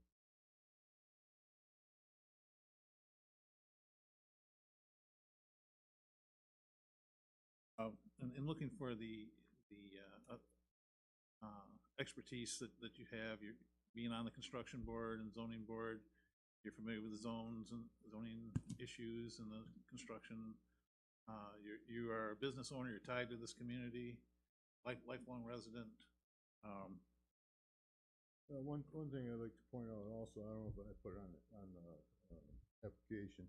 I've been through the county's zoning and planning commission or training, whatever they call it, at least 3 times. And in fact, Joe and I were talking at the last zoning board that he would like to get refreshed. When they apparently they haven't had it lately, but anyway, we were going to go down together, and we just appointed a new member to the zoning board, and he made a commitment to us that he would attend it. So that whenever it's available, probably 3 of us going down to the meeting. And to that point, I would like to say to the current planning commission people, take advantage of the education. Free to the city. Just got to talk to Craig, and he will arrange the classes. It's your own nickel to get down there, but it's well worth the training. And every year it seems like I go, I get new insight. The laws change. It's constantly changing between court cases and the government changing, the state changing rules and regulations and such like. Anything else? I think that right there is the number one qualification is willing to go through and being certified. Right there makes you. I don't know, did you get certified, Craig? Well, you're trained. You don't get certification for it. I've never seen it. Well, Anyway. you've been through the training anyway. You're Yeah, familiar with the laws. at and least rules. 3 times, probably 4, because I think I went with Nicole Vandenberg when she was on the zoning too, but at least 3 trips down there. Anything else? Your Honor, Yes. I'll ask you the same question, Mike. Availability. Well, obviously, if I've missed less than 10 meetings in 20 years, pretty available. In all fairness, I'm just trying to be fair. Thank you. I'm 70. At this point, I probably will retire 3 or 4 years maybe. I was going to retire earlier, but my son came back. So was I. To take over the business, so, you know, I've been in business in Ferrysburg for, I don't know, 30, 35 years. Thank you. Anything else? Questions? No? Thanks a lot for the Thank you. information. Okay, moving on. 7E. Approve the mayor's appointment of Mike DeWitt to the Planning Commission for a term ending July 1st, 2024. Your Honor, I'm going to support that appointment of Michael DeWitt to the Planning Commission for the term ending July 1st, 2024. Okay, could we have a roll call vote, please? Councilmember Carlson, No. Councilmember Murdoch, No. Councilmember Montgomery, No. Councilmember O'Donnell, Yes. Councilmember Kate, Yes. Councilmember Sias, No. Mayor Blease, Yes. motion failed. Okay, moving on. 7F, discussion, take action if appropriate, adopt ordinance Honor? 324. Yes. If I may, are we not going to, take a vote on Jake Sturley for the planning commission? Or are you not gonna nominate him? He moved on to F. This is. Right. He's not required to be here to be nominated. He's not required to speak, to be nominated. He was on the agenda to be, well, to be, you know, considered for nomination. Yep. You're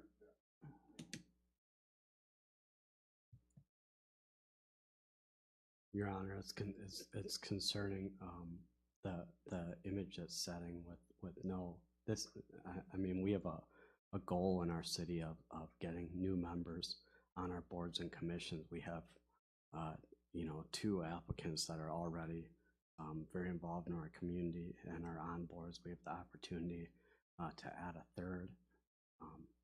I'm concerned we're not considering it.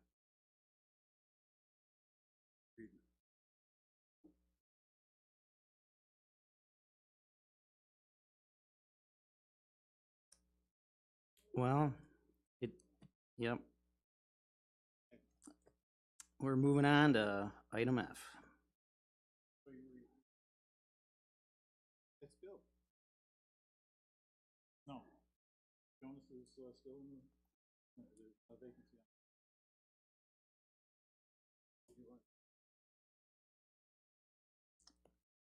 Well, I don't agree with that. No. Your Honor, will you share some insight as to why we feel Mr. I Cirilli is selected not? the candidate I thought was the most qualified for the position. It's a mayor's appointment to the planning committee. Not an appointment, Your Honor, it's a nomination. It's a mayor's appointment with I believe it city reads as a council nomination, not as an approval. appointment. Is that So- true, Craig?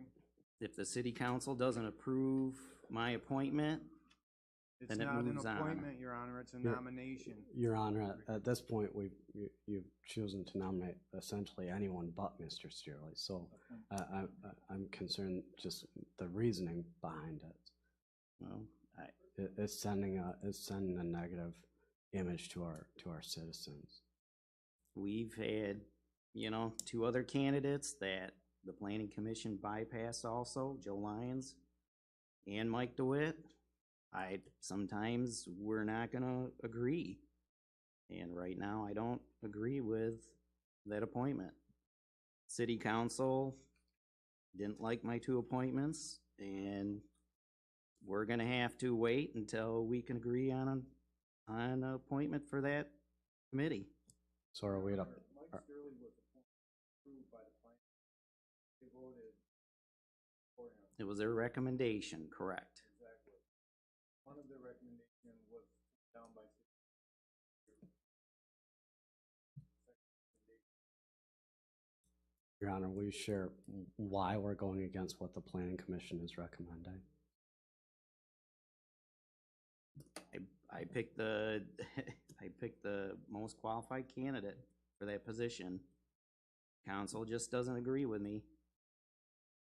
Or are you saying that you don't feel that Mr. Steele has the qualifications? I picked the most qualified candidate. That was my appointment. So do you feel that he has less? We're moving on. We're moving on to F. It ends discussion. The discussion is over. We're moving on to F. He's not the mayor's appointment. Your Honor, can I finish my thought? All I was asking is this council has nominated several members to that commission that do not hold the credentials that Mr. Steele holds, and the other candidates may also hold those credentials. I'm not by any means saying they're not qualified. I'm only saying that I feel he is also qualified, so I'm concerned that there's something additional going on, that a reason he's not being nominated. There must be a reason why council doesn't want Joe Lyons and Mike DeWitt on the planning committee either. So, Item F, Your Honor, point of order. Item F. okay, moving on. 7F, discussion, take action if appropriate, adopt ordinance 324, an ordinance to amend city code, chapter 92, burning. Your Honor? Yes. I'd just like to, thank the staff for the draft. Version of that.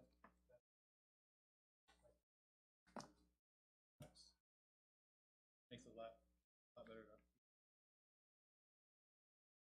And the fire chief approves it.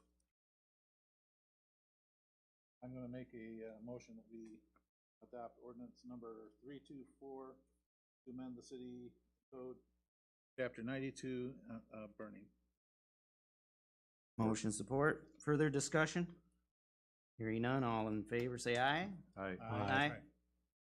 All opposed? Motion carried.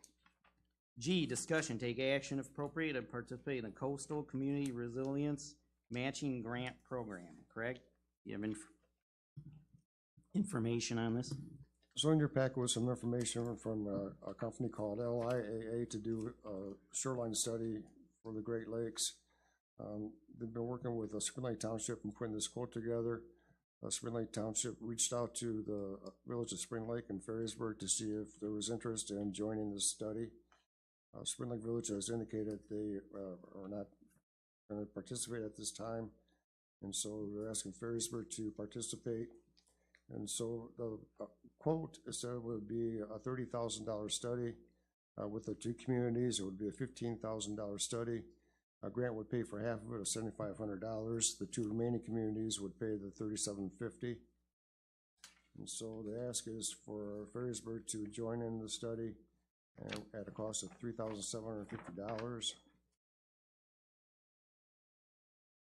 Your Honor? Yes. Craig, is this something mandated by the state? No, it is not. What is the purpose of this study? I looked through the proposal, and all I keep on reading is about how much communities are going to be paying, more than what the benefit is. They're talking there about what the communities can do for, to help flooding. No, what I'm talking about is the initial letter, detailing what the benefits were and the costs. It just doesn't seem to make any sense to me.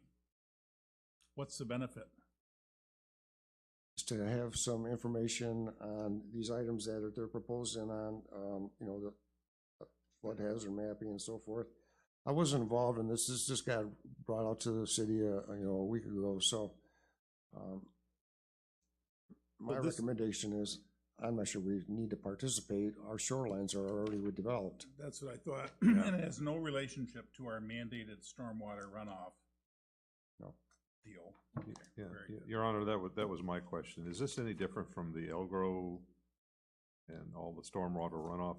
I mean, Yeah, I think it is different. This is more on the shorelines, how we can develop them is to mitigate flooding on the properties and so forth. It has nothing to do with stormwater. I brought to city council, one of the city council goals for 2022 was to collaborate with other communities.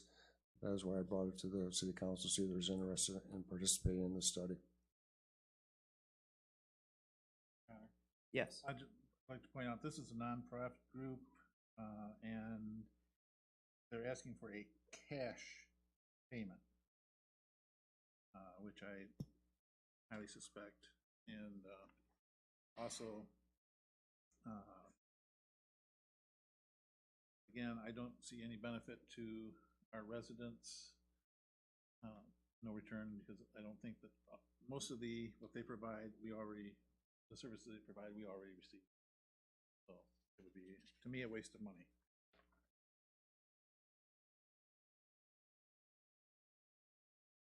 Okay, any further discussion on this? Does anybody want to make a motion to not support it? I'm kind of hearing that consensus. Your Honor, I move for not supporting this initiative. Okay. Support. Motion support, further discussion? All in favor to not support it, say aye. Aye. Any opposed? Moving on, 7H, discussion, take action if appropriate, approve a quote from Display Sales for $4,987 for 12 holiday decoration snowflakes. Okay, Craig, these are for the light poles. That's correct. 174th Avenue, okay, Pine Street.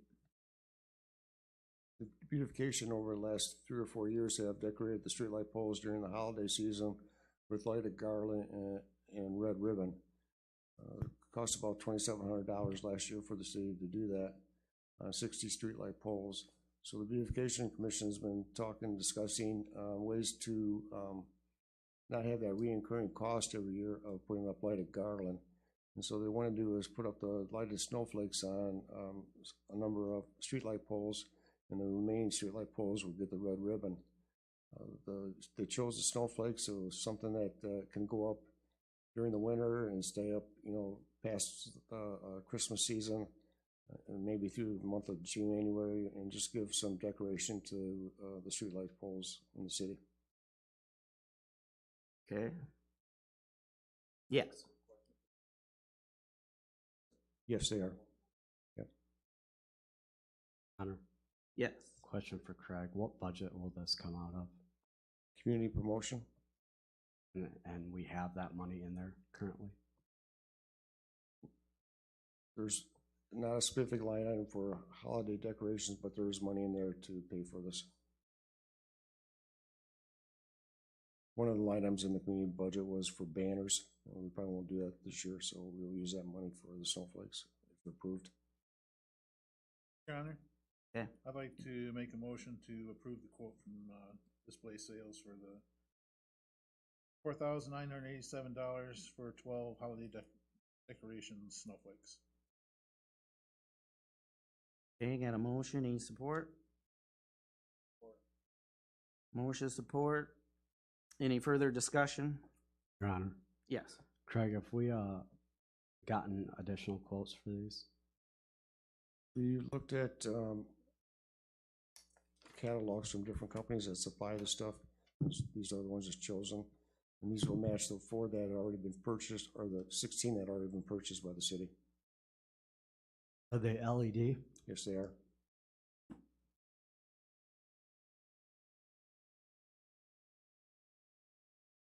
Okay.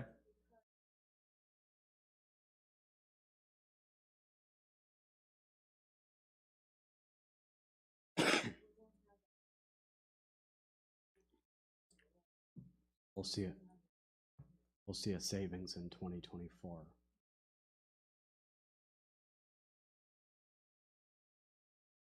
Okay, any further discussion? Hearing none, all in favor say aye. Aye. Any opposed? Motion carried. 7I, discussion, take action of appropriate scheduled work session as a regular agenda item. Your Honor, Yes. I have a work commitment at that meeting. Can I ask to push the work session to the following meeting? Sure.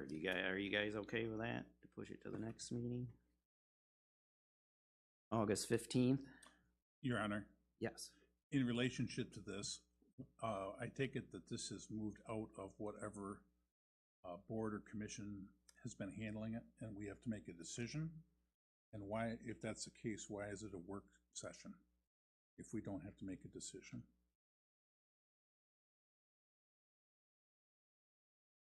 So this was site improvements, or last year when the Grand Haven Community Foundation had their 50th anniversary, they gave many grants out to a number of communities, the 5 communities.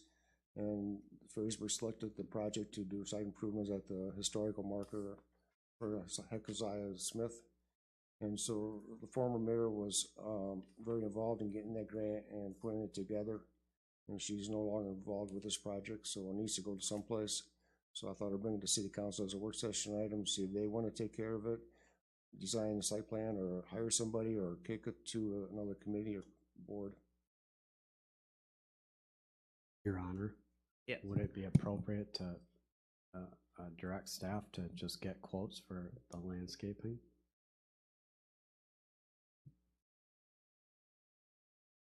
I mean, that's essentially what the grant was for, correct? Was landscaping and beautification around that sign? That's correct.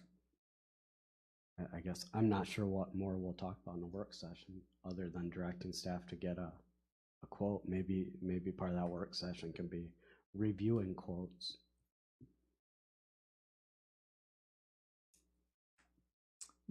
Craig, I have a question. I guess when the bridge gets redone, will we have to move that historical marker?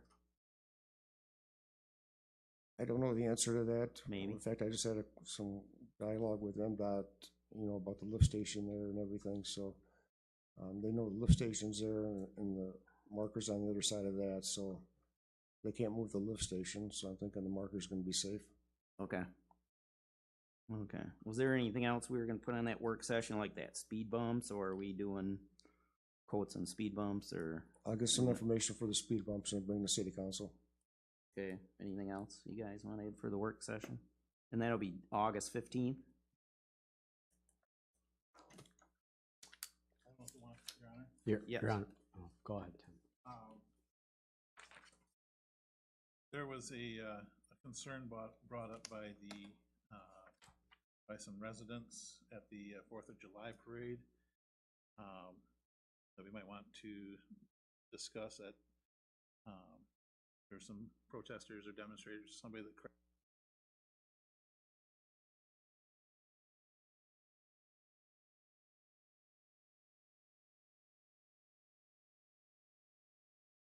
beautification committee, so we can get maybe some standards on participating in the parade. Okay. Were you aware of that, Craig, or? Oh. Did you walk in the parade? Your Honor, isn't what we've discussed at the beautification committee is everyone was welcome, even last month? Right, there's some rules and regulations that the commission has put together, and we'll review this with the commission and see if they want to make any tweaks to that in the future. Okay. All right, anything else for the work session? Honor? Yes. I'd like to know if it's possible to have a work session on appointing a planning commissioner for the vacant seat. I'd like that to go to a work session.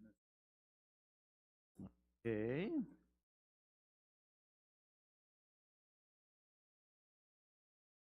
Yes. If we need or require a work session for the speed bumps to be installed down by the beach, I would ask respectfully that you guys don't wait for me. I know that's a critical step, and I don't want to hold it up at all.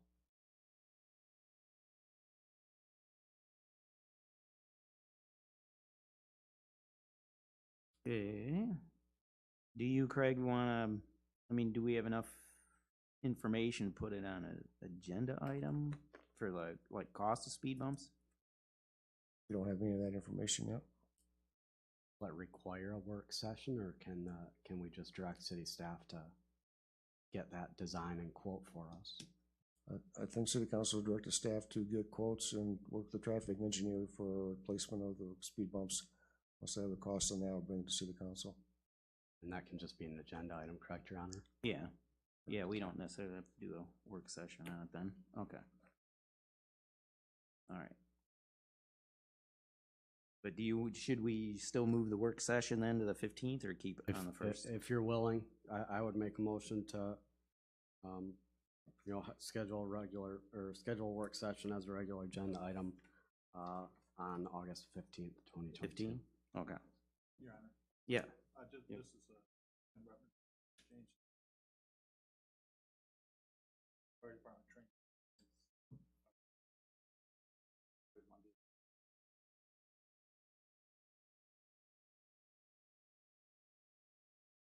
Third Monday. And normally our work sessions.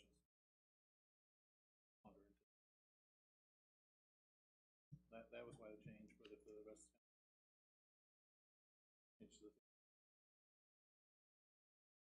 Your Honor, at this time, I have nothing for the August 15th meeting. So we could probably just do a work session. So leave it on, or put it on the 15th, or leave it on the 1st? We can put it on the 15th because we don't have much to discuss. Oh, okay. We should get it done. Oh, okay. All right. That okay, Tim? Yeah. Okay. All right. Was there a motion and support on that? Yeah. Oh. Okay. I'd like to examine the ordinance that gives the mayor the ability or the authority to appoint or deny committee seat members. And maybe that needs to be looked at and reconsidered. I know it's here. I'm talking about changing it. And I would like a work session to do so.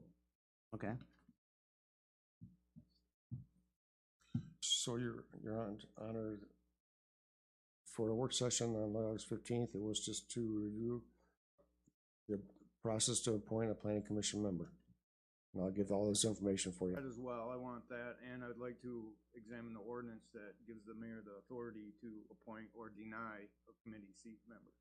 Yep, I'll have all that information for the work session. Okay, is that a state law? Yes, it is. Somebody that's a state law? That's correct.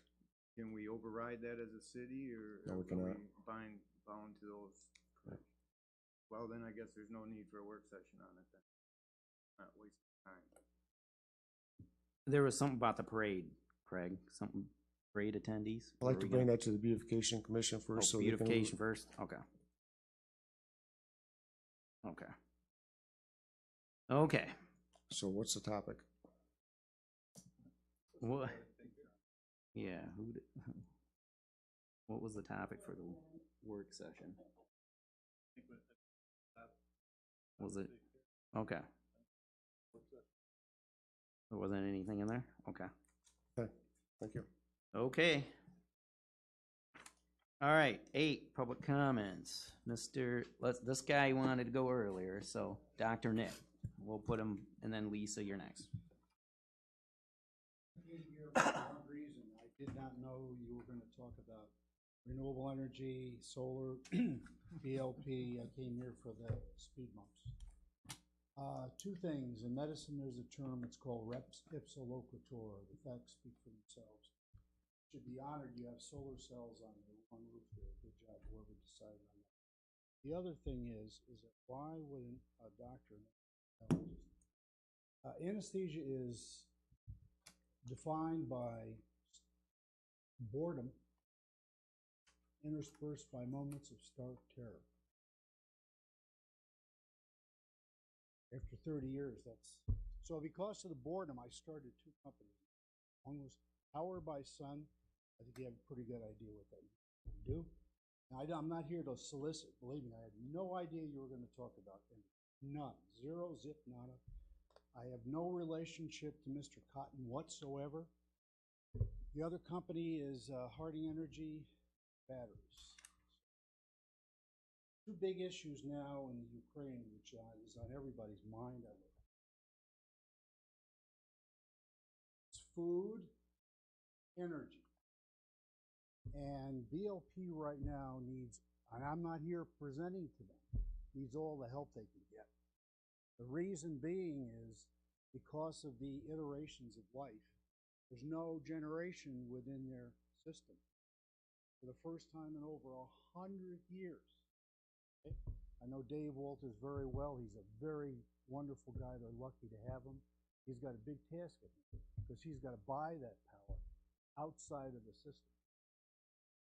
One of the ways you can alleviate that besides doing the energy efficiency, and I'm not here to sell you any product, okay? Let's get that clear. Everybody's always worried about what is your intent. My intent is to educate you. You have right here, these are all hooked into the consumer's power grid. Just go to Barrett's Marine. Okay, they have about 160,000 watts solar cell roofs. I didn't do that personally. I brought it to them. My partner did that, Energy Conservation Source in this area.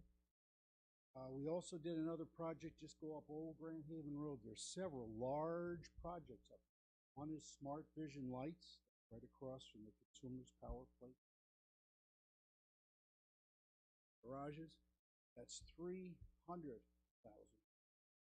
A lot of power. 300,000.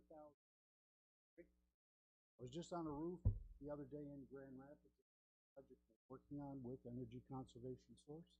That is 750. Why do I bring these up? It's all around you. When I started Power by Sun in 1985, and I'm not here to sell you, I'm here to educate you. And I presented to multiple boards, large power companies. Now, this was 1985. Between my knees. Just they said, can you make power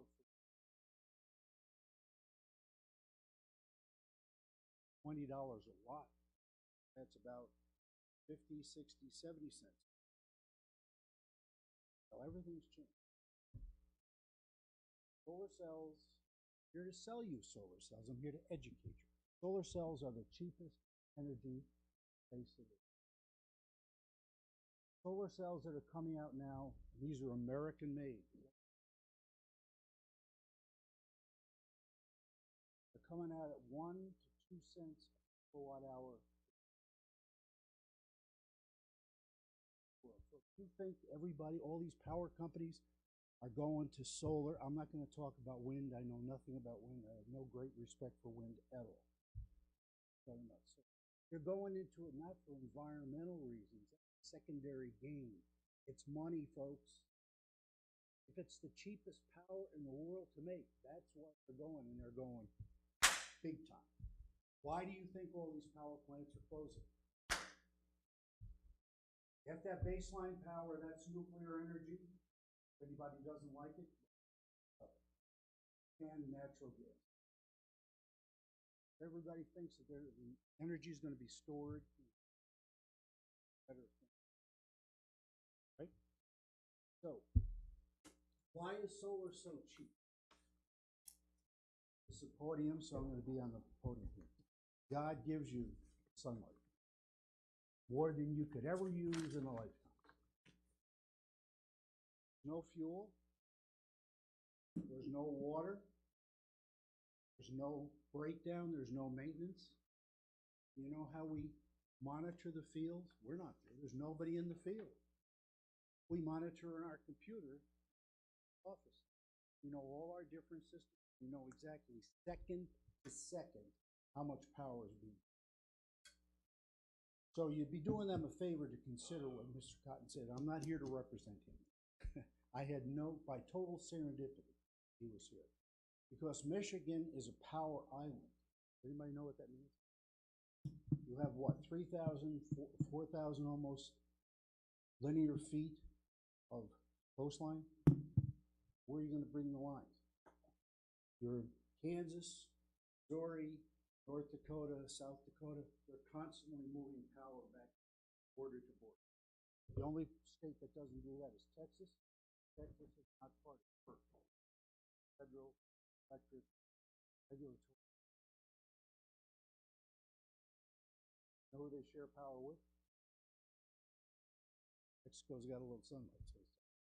So the point is this: you're a power island, and with Grand Haven now being no generation in their system, you're in trouble. And it's going to get hot, and I'm not here to talk about climate. I have questions about the climate, which I'm not going to talk about today. I'm not a crazy nut environmentalist. I'm a businessman and not.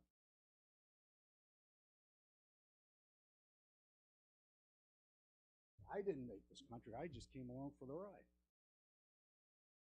Point is this: if you put up these solar cells, which you can see them within your site, they will be eventually at the end of North Shore Drive, working on that project that hasn't precipitated yet at North Shore Marina. They also not only make power and you serve yourself first, then you export anything.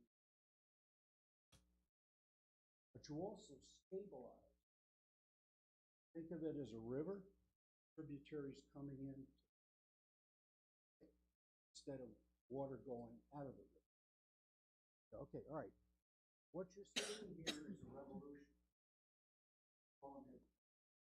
I don't care if you buy 40, 50, 60. Wonderful. And you'll never regret it. And as the gentleman said, you have a 25-year warranty. Give that to me in the nuclear power plant.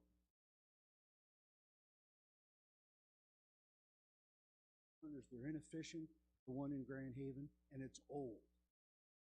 Okay? Holland was very smart putting up the natural gas. Very smart. Any questions? I'd be more than happy. Okay? All right. Thank you. Thanks a lot. Lisa?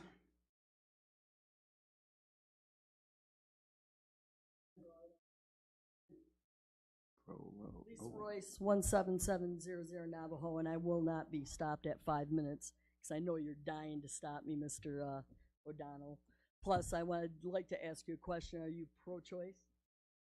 And a no answer is an answer. So I walked through the parade. Mr. O'Donnell is talking about me for everybody on the website that's watching right now. I walked through because the Supreme Court took away my rights and the rights of women to make choices for ourselves, and they threw it back down to the states. And Mr. O'Donnell has tried to stop me from talking many times, and he can try to put whatever he wants in the parade thing that I can't walk through, but I will wear my shirt because we are worth what we're worth, and we should be able to make our own choices, and nobody's going to be able to stop us. Craig, I would like to ask you what the amount of signatures we need for a recall, because I believe Mr. O'Donnell and Mr. Blease are pulling the same stunts that they did back 20 years ago, because I was the one that was here, and I was one of the people that started the recall of Mr. Lyons, and the road that he's talking about, the barricade, was not Hiawatha, it was Mohawk. And the barricade is on Mohawk, and I happen to own property on Mohawk Drive on both sides of the barricade, and I own property in Spring Lake Township in Ferrysburg. And I asked at the very first meeting about getting a barricade at the end of the road, and I was told it would never happen. And 18 months later, and I finally asked the city manager at the time to put a traffic study on Mohawk Drive, and lo and behold, the traffic count was 2,742, I believe. Craig can look that up, when the road was designed to do 1,500. And lo and behold, there was a barricade at the end of the street that's been there for 20 years. Mr. Lyons attacked many people in this community and Mr. Sias knows this because he addressed it.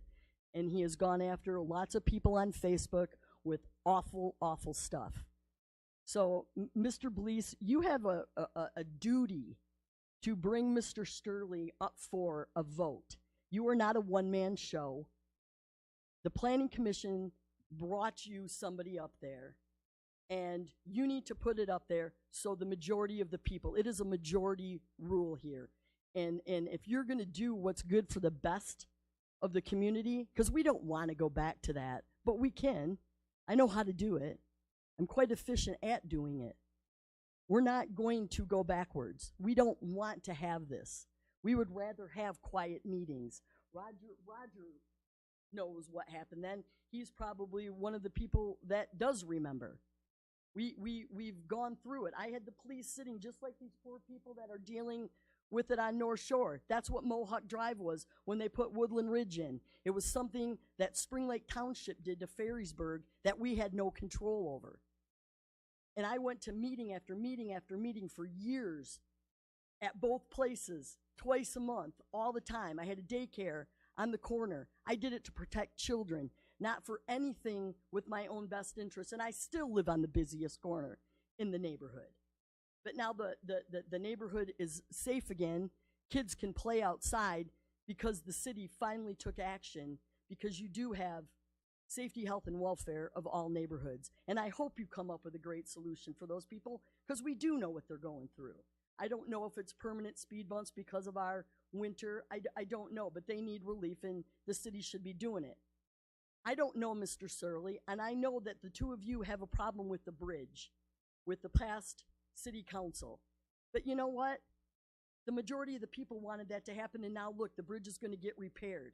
Let bygones be bygones, and put Jake up for a vote, because those two gentlemen have been on committees, and they still are on committees, and you are setting a dangerous precedent against other people wanting to apply. And I know neither one of you would ever vote for me for anything, but you know what? I know I do more damage out here than ever sitting behind anything, because I'm not afraid to talk.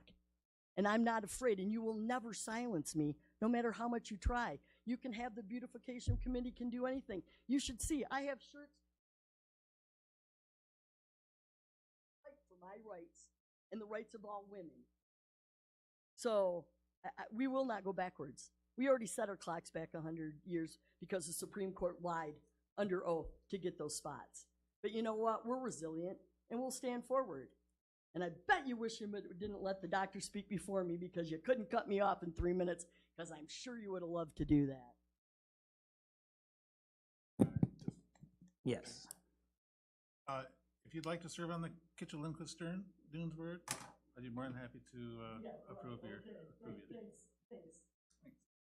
Any more public? Any more public comments? Okay. 9, city manager report. No report. City council member. Your Honor. Oh. Oh. He's coming, he's coming. My apologies. Come on up. It's on his way. Mr. Ainsworth. I'll make it real quick. Okay. My breakfast room is open for you people to come and look. It's an 8-foot window. It's close to the road, and you can sit there and do just like I do and watch the cars go by. I think it's the duty of some of you to come out, especially the mayor. Okay. And I emailed everybody. I didn't get a response from O'Donnell. That's you in the blue? Yes. I didn't hear from you. Yes, but I did reply to you, sir. And Pardon? I have replied that I have been out there. You've been out there? I have been out there multiple times, yes. The next thing I ask is, I was hoping that we could get this on the next month's agenda. Is that possible? Or a next meeting agenda? I'll get the information as soon as I can and put it on the agenda. I mean, you can rent speed bumps. Yes. That engineering firm we do business with told me that. I'll get some information and bring it to city council. Well, should we expect to have something on next month, the next meeting agenda then? I'm not sure it'll be on the next meeting on August 1st, but we'll work as fast as we can to get it on the agenda. Okay, can I call you and find out if it'll be on or not? Sure. All right. Adios. Thank you, sir. Okay, council members, where were we? Bill, you have anything? No report. Will? Just a great job to the Beautification Commission on the parade and the picnic. Lots of great community feedback and just a great way to bring our community together. As far as Rec Commission goes, we have the Coast Guard picnic coming up. Hope all of you guys are in attendance. It's all set, and Craig and the Rec Commission have spent a lot of time in working on that, so thank you. Other than that, I will not be at the next meeting. I have a work commitment, so I'll be out of town. But I'd ask that you guys consider that and excuse me from that when the time comes next meeting. Other than that, no report. Okay, Rich? No report. Debbie? The picnic, the 4th of July picnic was a huge success. Lupix was very generous in donating 500 hot dogs and buns and cookies. Culver's generously donated ice cream, which was great. The band was really good. The kids seemed to have a great time. They won many prizes. We gave out lots of prizes for all the games. We started at 9 a.m. to set up, and we ended at 3 p.m. all cleaned up. We had wonderful volunteers helping us. We had 2 local churches that were just fantastic. Joe Lyons and his wife were in charge of the popcorn. They did a good job. We had lemonade and water, and they were given out generously. The balloon person and the face painter were really good, and all kids liked that.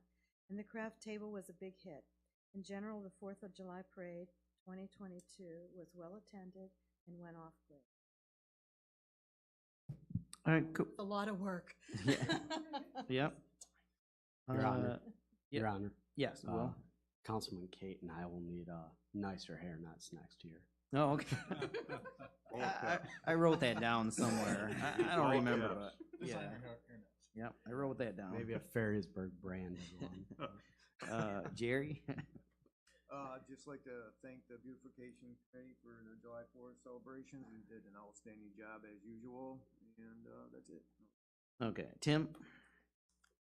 I'd like to thank the Beautification Committee. Did an awesome job with the parade and breakfast.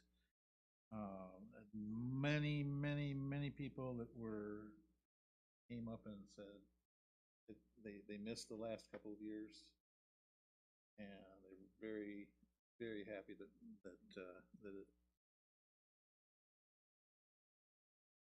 it's not my complaint. It was brought up by a couple of residents, and just for security reasons,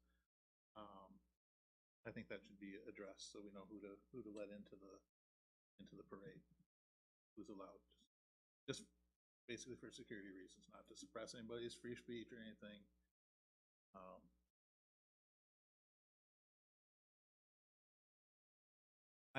My post, someone asked what happens after, or what comes after the parade, and I usually tell them me.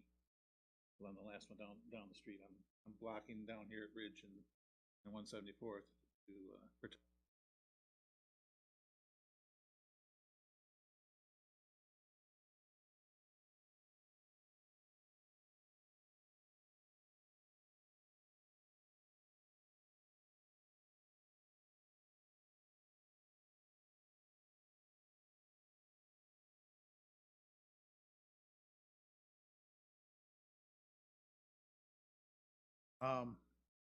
Tomorrow night, the Board of Review is meeting for their July meeting. Usually just paperwork, any corrections or additions, subtractions that need to be made.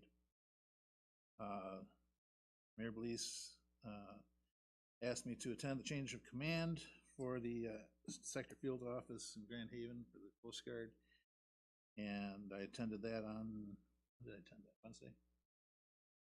Tuesday. It wasn't quite the. Thursday. Thursday? Okay. It was Well, last Thursday. week. Last week. Thursday morning. Yeah, Thursday morning because of my anniversary. Yeah, Thursday morning.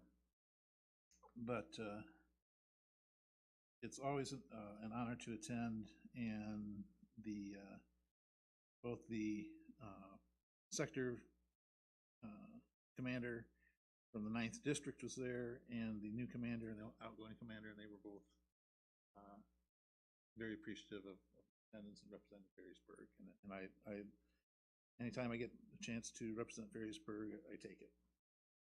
This is a great city. The fire department had a very busy week. Y'all know about the Johnston boiler fire. The next morning, we responded to assist Fruitport on a structure fire. At the Johnston boiler fire, there was 1 ambulance service, 2 police departments, 13 fire departments, and 2 canteens that showed up. And I'd like to publicly thank Allendale, Spring Lake, Crockery, Walker, Grand Haven Township, Holland Township, Zeeland, Port Sheldon, Norton Shores, and even though Eagleston and Muskegon Township were called, they were called to their own structure fire, but they were all came down and gave us great assistance. Both Ottawa County and Muskegon County canteens showed up. People donated food. We were there. Finally got the fire out after 4 hours. Our last engine left 8 hours after the fire, and it took us quite a while to get cleaned up. So I just wanted to publicly thank everybody that came in to help us. And that is the end of my report. Oh, I have one question for Craig on the US 31 closure. You got Labor Day 2023. That is 2023, correct? Not Correct. This year. So we got a year to prep for that. Yes. We may want to look into in the future traffic and how that is going to impact. Because my understanding is we're supposed to be working on 2024.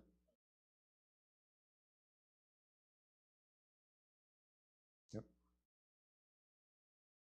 Okay, the MPO July meeting has been canceled, policy committee, so they're gonna meet in August. Economic Development Task Force this Wednesday. I wanna thank all the volunteers. I wanna thank Will and Bill for coming to the Mayor's Breakfast, helping out. And yep, we'll get you some cool hats or something next year. All the attendees at the parade, all the volunteers at parade, community picnic, I thought it was very well attended.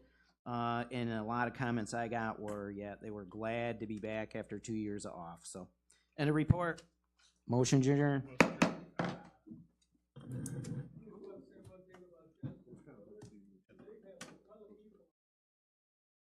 It looks, yeah, they got a lot of crew out there. Oh, no, Mr. Mayor. Serious. You can ask Craig if we don't have ample. No, I don't. Mostly just show up, Okay. help set up.